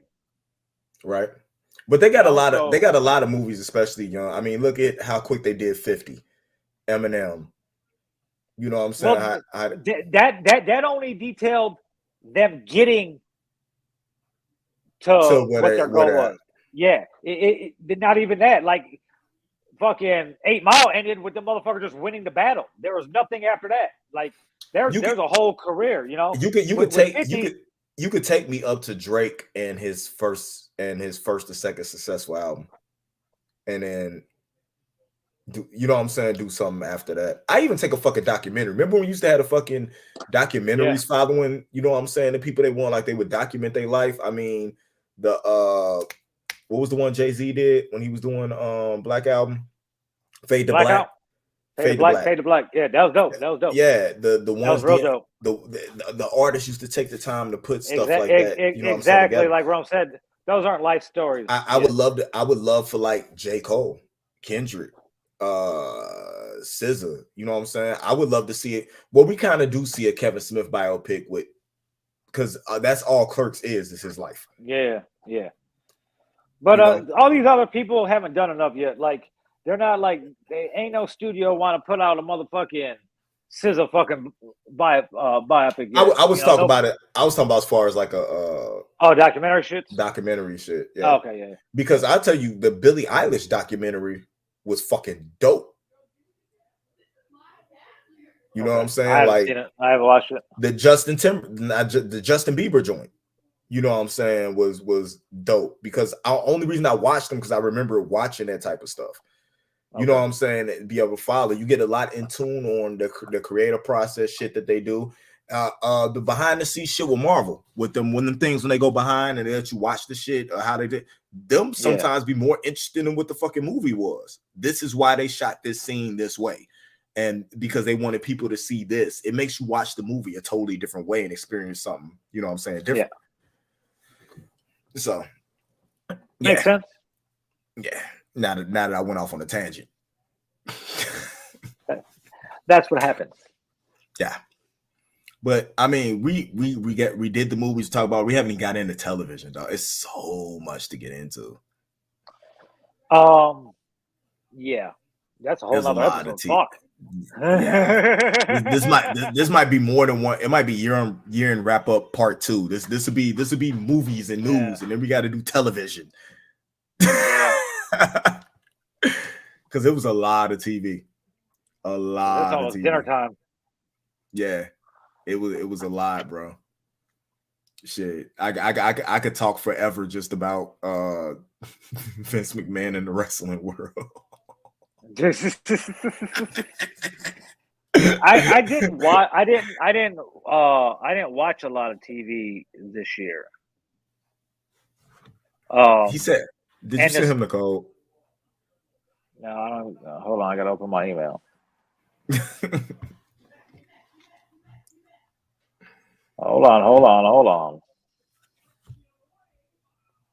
Yeah, we wasn't even. Yeah, I don't even want to get into TV stuff. We'll do an episode later this week about that. It's already been 2 hours. We'll be here for fucking ever. You can go eat dinner and you can let me and Rome talk about House of Dragon. I'm sorry, House of the Dragon. House of the Dragon. There's just one. I dropped a code. It's in the Sunday dinner chat, Rome. And here comes everybody.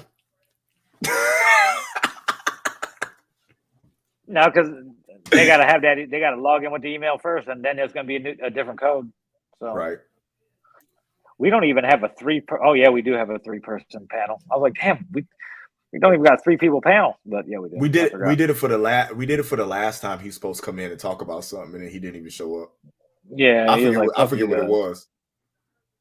It's crazy, man. It's been so much good television, dog. Like even the I've been stuck watching like random fucking Netflix movies, and you know sometimes Netflix is hit and miss.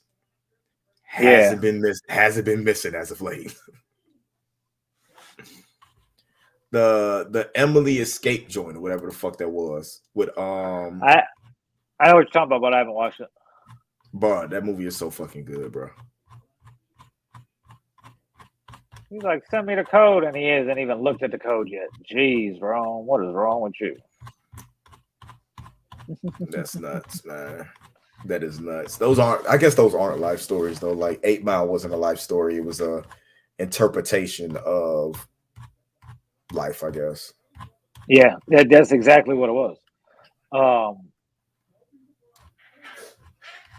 The Biggie one was good though. Shit. The Biggie one was probably the best rapper one that I watched. That was done with big money.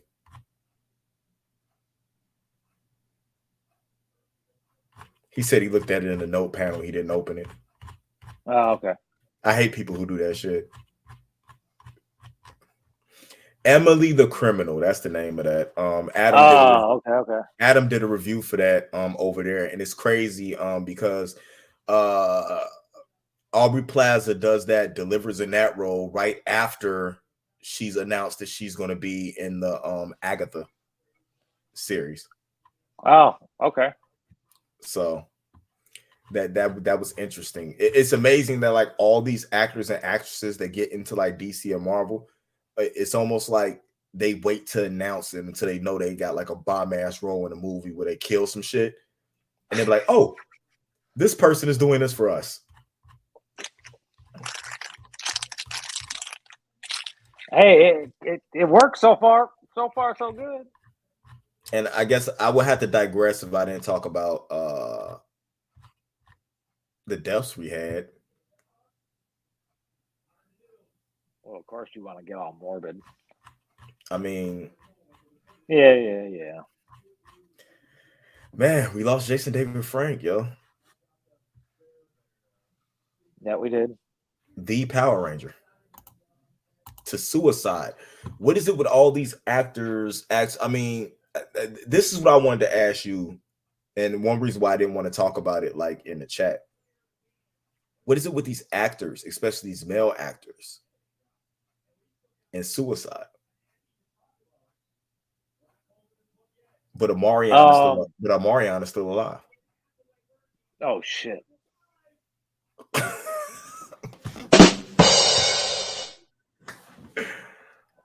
Well, there was that. I mean, it's a lot, man. Yeah, it's. I mean, it's of course each one's different, but it's. I mean, they're regular people like we are. So they're depressed, they're sad. I mean, he was going through it, and then him and his wife were ending their relationship, and They weren't. He wasn't ending it. They were actually trying to fix the relationship. were they? Yeah, they weren't divorced yet. That makes it even weirder then. Like, I want to know. Well, it's none of my business, but like, I want to know what happened to lead to something like that, and where the fuck is wrong. He's like, send me the code. I read it.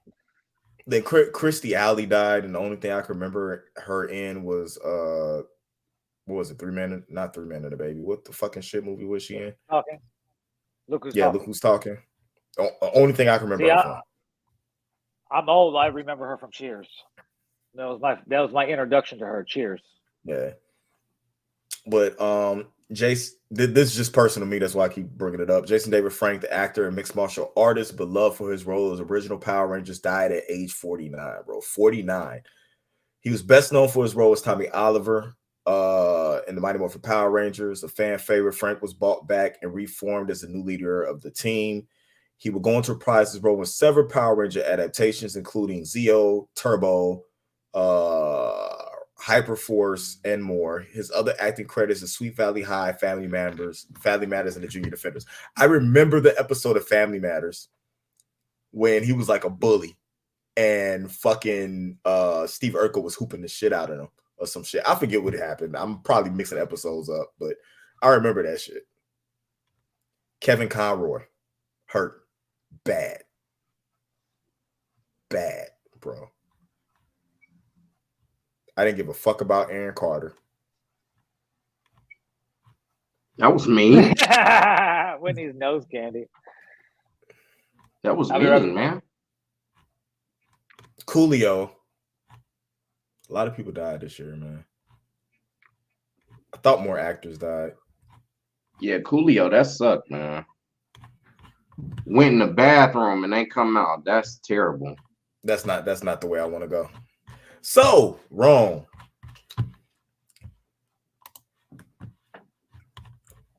Hold on, let me scroll back up to some of these comments. Yeah, I definitely want to see Drake get picked on in Memphis. Bro, the Drake and biopic. I like biopic. It sounds like a gun. Biopic sounds like a gun. Hit you with this biopic, bitch. You ain't got a stick in my biopic. Yeah, it's hard. Yeah, man. I think a Drake biopic would be really, really dope. It'd be really, really dope. We could hire a lot of young black models because he's getting, you know what I'm saying? Man, that shit would be lit, boy. Yeah. Who would play Lil Wayne though? The younger Lil Wayne. Shit, I don't know. Lil Durk. That will work. It actually will work, wouldn't it? That will work. Because Drake could just play himself. So with that, he could play himself, like if we're talking about right now, but I still would want somebody else to play him younger. Nah, you could just take clips from Degrassi and put him in the movie. I want like the biopic. He gotta put a young actor on. I want the biopic with like him. They use like home movies and shit for like when he's younger. No, negative. I do not want to see them shits no more. Yeah. But yeah, it's a lot of them though. Like Prince, we have yet to. But Prince he was like really like secluded, and you know you only got what he gave you. You know what I'm saying? Like the biggest thing that we've gotten has been the Charlie Murphy stories from like Dave Chappelle, and then like various people will tell like certain stories and stuff though, but like nobody knew Prince could hoop till Dave Chappelle did that shit. Wasn't that Dave Chappelle or Charlie Murphy? Charlie Murphy on Dave Chappelle. Yeah. Yeah, that was Charlie Murphy's True Hollywood. I just went back and watched those. So what you're telling me is Michael Jordan didn't have to act like he was teaching Prince how to hoop. That was Michael Jackson. That was Michael Jackson, bro. What the fuck? Jesus. Listen to what I said. Michael Jordan didn't have to act like he was teaching Prince to hoop. That was a shot at that fake ass Michael Jackson. Hey, don't be talking. What? He's a real boy. No. Michael Jackson was fake. Talented and fake. What does that mean? Prince was real. Yeah, because he used a different voice. Yeah. Is that what you're saying? Yeah. Probably the reason why Michael Tyson sounds like he does right now. Because he listened to so much Michael Jackson. So you think Mike Tyson is also acting? No, I think he was just such a fan of Michael Jackson, his voice just developed like that. Wow. Hey, Indy be coming up with the craziest conspiracy theories on the fly. He never thought about that his entire life. Just off his dome. That shit is crazy. He's like, I'm gonna make up something right now. It works. So you didn't watch any TV at all, Vil? I mean, I watched some shit. I watched, of course, the end of Better Call Saul. That was this year. Which is one of the greatest TV shows that ever aired. I was very, very, very pleased with how it ended. We knew what the outcome was going to be anyway. So, but just like I say about the spoilers, we knew the outcome. We just want to see what happens on the way to that outcome. What was it you had started watching? You had started watching something else that you were waiting on somebody else to watch with you. What did I start watching? I forget. That's what that. I watched it. I watched Invincible this year. Invincible was really good. Fucking awesome. Really, really fucking good. You know what I just started watching and I'm 5 years late on? Snowfall. Never watched it. I tried to get into it like 2 years ago during the pandemic, but I had just opened the studio, so I didn't really have time to be watching fucking TV. So I'm fucking halfway through season 2. I love it. I started watching that. I started watching The Boys. That's what it was. It was The Boys. Yep. I'm halfway through season 2, and I'm still just stuck because I stopped watching it with somebody, and I'm not ready to watch it yet. So yeah, no, I do want to get into that. I heard that shit was really good. Hey, we can do group watch on The Boys. Okay.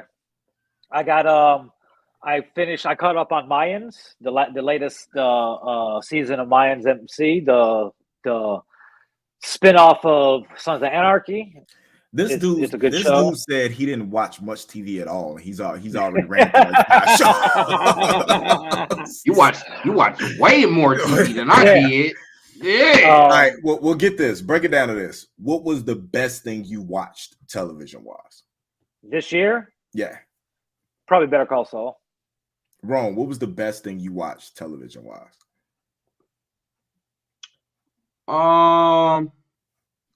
See, that is tough for me to do because and number 2 probably Wednesday. Oh, Wednesday was so fucking good, bro. You got through all 8. So no, I'm on the last episode. So really good. Yes, Adam. I'm gonna do my review for that. It'll be out next Wednesday. Yeah, that shit was really good. Jenna Ortega is like a Ortega is a fucking she smoked that shit. She is smoking that shit as Wednesday. Oh God. Yeah. Hey, that shit is fire. She made me forget of all the bad castings that they did in that show. Yes, that's how dope she was. Yes, because there's at least 7 of them. There's at least 7 of them. I hate the principal. Oh my god! No, you don't Why? you don't like Brianna Tarver. Oh, I love her. I mean, I love like her. I don't like her in the role. It's not working for me. Brianna Tarver is dope in that role. I don't think you're supposed to like her. I think part of her thing with that role is that you're not supposed to like get connected. No, I get things like that though, but it's just I feel like somebody else could have did. I hate the little white boyfriend. Like, he annoyed me the entire show. Like, there is no, like, he screamed plot hole, plot device. You know what I'm saying? The thing, like from the beginning, like, there's no reason for her to be with this normie other than there's something going to happen at the end. Like, I call that shit super early. I really like you. Yeah, doofy ass boy. Get your I really like out you. Here, boy. I wanted the dude who drew shit and made it come to life, like, do more with that shit. That like, you know what I'm saying? Oh yeah. I wanted that to happen too. I wanted to be like a little weird. Y'all both weird as hell. You know what that's inspired from, right? Naruto, a character named Sai. He uses sage art style where he draws and the shit comes to life and attacks people. Oh shit. Anime inspired, baby. But no, she smoked that. That is probably the best Netflix show that I watched this year. And this is a year where we watched Cobra Kai. To me, Wednesday was better than Cobra Kai.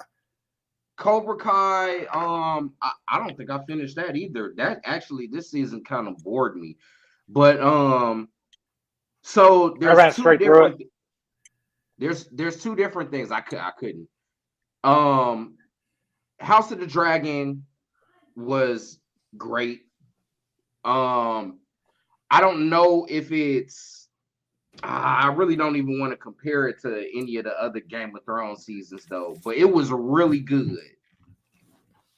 The best thing I watched though is the Big Mouth spinoff. I could do Human Nature. That shit is or Human Resources. Human Resources. That shit is great, bruh. Okay. Yeah, that it's 3 things for me, and it's three different like categories. For me, the best series I watched, House of the Dragon.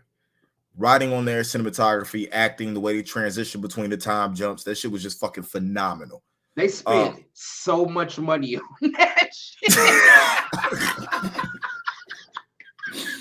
It got to the point you went back, you was looking at pictures of like the Game of Thrones, and you was like, man, Robert Baratheon was broke.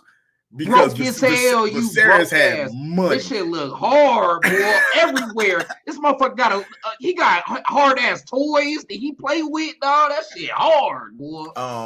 An anime. It's an anime for me called Blue Lock. That's about like they lock a bunch of soccer players in a building and make them compete against each other to make the Japanese national team. That sounds hard. Boy. And they're all strikers. Yes, so, I am. There's no rules on this show, Big X. No. Rules. And then I'm surprised you didn't say this, because this is probably my favorite show every year, dog. All American. Oh yeah. All American is like that's bad. Television. That's bad. It's so good that I'll be forgetting about it. Yeah, that shit hard every time. It is really good. Dope. And the way that they tackle, you know what I'm saying, what's going on in the world today and actually write it into the storyline to actually make sense and doesn't seem like they're just writing it, you know what I'm saying, to try to relate. So House of the Dragon is the thing that I tell everybody to watch. Ville's not going to watch it.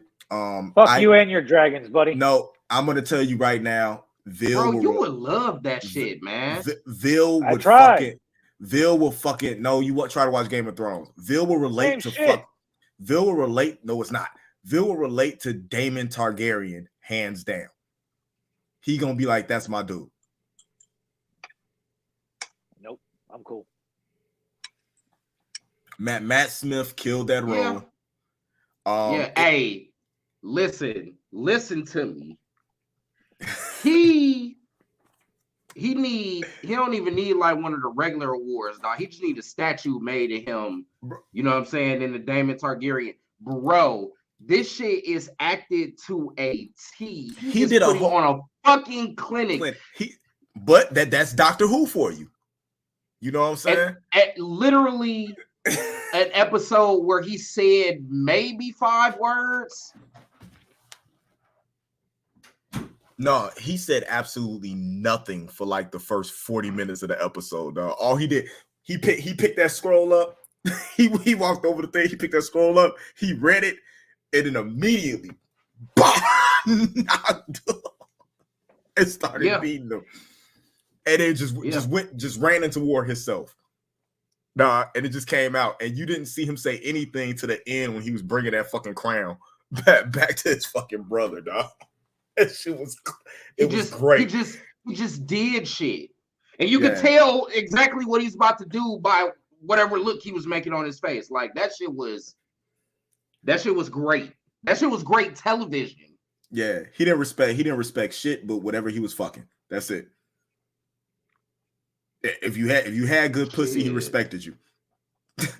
Not really. Not even really. Not even really. Yeah, he respected old girl. Really? He respected old girl. No, he did. He was like that's why he would tell her everything. That's why he would tell her everything. He just couldn't keep his dick hard because he wasn't into her because she wasn't Targaryen. He wasn't her niece, so he couldn't keep his dick up. He fucked a few bitches on there though. Look at Bill. Bro, hey, listen, one of the scenes they come back, he is slamming the shit out of Shorty, bro. And they showing it on camera too. He is like working it out and couldn't get the motherfucking joint off, man. I was like, damn, this motherfucker, he got a he was going straight Aztec warrior on her ass, boy. That shit is crazy. He got a whole audience watching him, dog. He going in. She going nuts. It's hella bitches. She enjoying everything. He just stopped and was like, all right, I'm cool. And sat down. Like, Bill, I'm telling you, this shit is great television. I was thoroughly entertained. Like, what the fuck is this? You know what got Darren in the Game of Thrones? You remember the scene in the first season in the brothel where the dude was beating the young chick, and Littlefinger sent the other girl in there who had just sucked the dude off, just wiped her mouth off, and then she went and kissed the dude. Darren went, I'm watching this. Yes. It's little shit like that all over the place. Like, these motherfuckers is wild, man. Yeah. When Theon got his dick cut off. In his way. God, bro. In his way of trying to get me to watch Game of Thrones years ago was like, there's tits and dragons. That's definitely what he told me. And I waited another couple of years to watch that shit. But once I did, it's no turning back, dog. Bruh, he called me randomly one day. He was like, hey, what's going on with this? Is this what's going to happen? I'm like, just watch it. Just watch it. We had Walking Dead end. Yeah. I don't watch Walking Dead. I didn't like that shit either. That was fucking stupid too. Oh my God, man. Y'all are haters, but y'all want to... This bullshit ass supernatural prequel. Hills is coming back. I can't wait till that comes back because that's when Lights Camera Action was weekly. It's when Hills was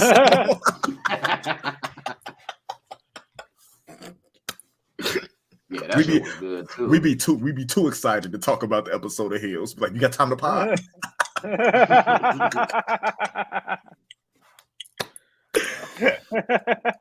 It's crazy, man. It's a lot of good television. It's a lot of good Netflix shows, man. That I can't remember all the ones that I watched neither.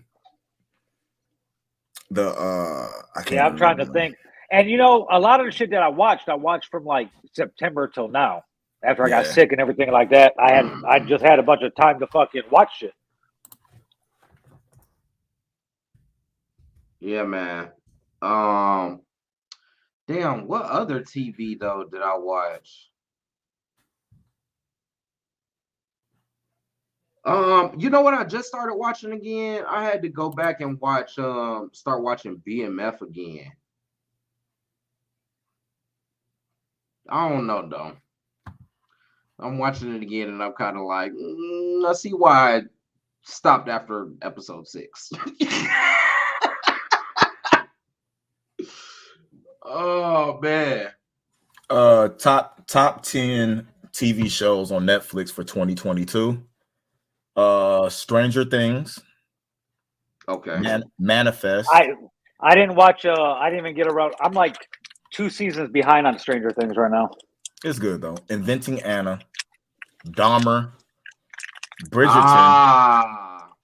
Bridgerton. Wednesday. All of Us Are Dead. And The Crown. I've watched 5 of those. Maybe.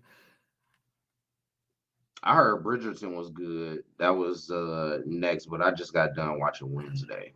Or no, I still have an episode to go. Did you watch The Gray Man? No. Oh, that is so good, dude. You gotta watch that. I heard about that though. That's with Chris Evans and Ryan Gosling, and they're like secret agents. Yeah. Okay. Yep. Yeah, that's really good, bro. I want to watch Don't Look Up. Everybody keeps talking about that, and I haven't checked it out. And everybody said that was funny as shit. Don't Look Up was funny as fuck. Hey, everybody said Hustle was really good. The Adam Sandler movie where he gets the guy to the NBA. Very, very, very good. Yeah, I want to check that out too. I haven't watched that yet. Yeah, it is. Queen Latifah as his wife isn't very believable though, but it worked out though. Yeah. Okay. Well, I have nothing else to say, and I have to take a shower because I have to go to bed because I have to be at work at 4 a.m. Well, I guess that's the year-end wrap-up. That's the year-end wrap-up part 1. Part 1. Right. No, you guys will be back. 6 a.m. for me. Love you guys. Whitney, we love you. Hey, Bill, send me that playlist, dog. Hey, I'm with the shits. I want to hear this shit. Send me your. Oh yeah, I'll send it too. Yeah, I got to work in the morning too. I'm back on set shooting that commercial tomorrow. Okay. Bet. So I got to be there by 7. So y'all make sure y'all follow, like, and subscribe so you know exactly when we're coming back with the next episode.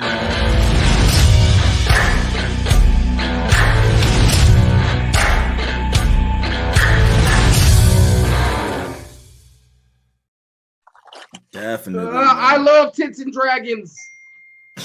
I love tits. I don't care about dragons. Yeah. Why you got to go and do that shit for? Yeah, he does that every time, yo. Every single time. Y'all can follow me at NerdMix Alpha everywhere. Make sure you go check out A+ Hero Report. Subscribe and like there. That's why I do all the news and reviews for everything geek and nerd pop culture. You can check out the Villain Radio Network right here on YouTube, where you're at right now. Like, subscribe, just like we told you to do. Sunday dinner every Sunday. I think Ville's got some other stuff coming up too. He's going to tell you about. Yeah. Well, Sunday dinner every Sunday night. 7 o'clock Central Standard Time, youtube.com/Villain Radio Presents. Season 1 just ended. Season 2 starts January 8th. It'll be the same Hustle New Money Takeover. We got $10 and D Brown going to be chopping up with us, talking about their new release for the Real Ones Only. That drops January 7th, so check that out on all streaming platforms. Until then, go back and watch all the old shows and shit like that. Yeah, and make sure you guys tune in to the Iconic Radio Show Friday, December 30th, 12 p.m. Central Standard Time, where they're doing a top 20 best interview and award winners. Your boy is up for best interview, so make sure you tune in for that. And she will be premiering new music from your boy. Woo! If you care. Villain Radio on all social media platforms, Villain.radio on Snapchat. Bobby Backwoods with a Z for all your edible needs. Until next time, we'll holler at you later. Quiet on set, bitches! Bye.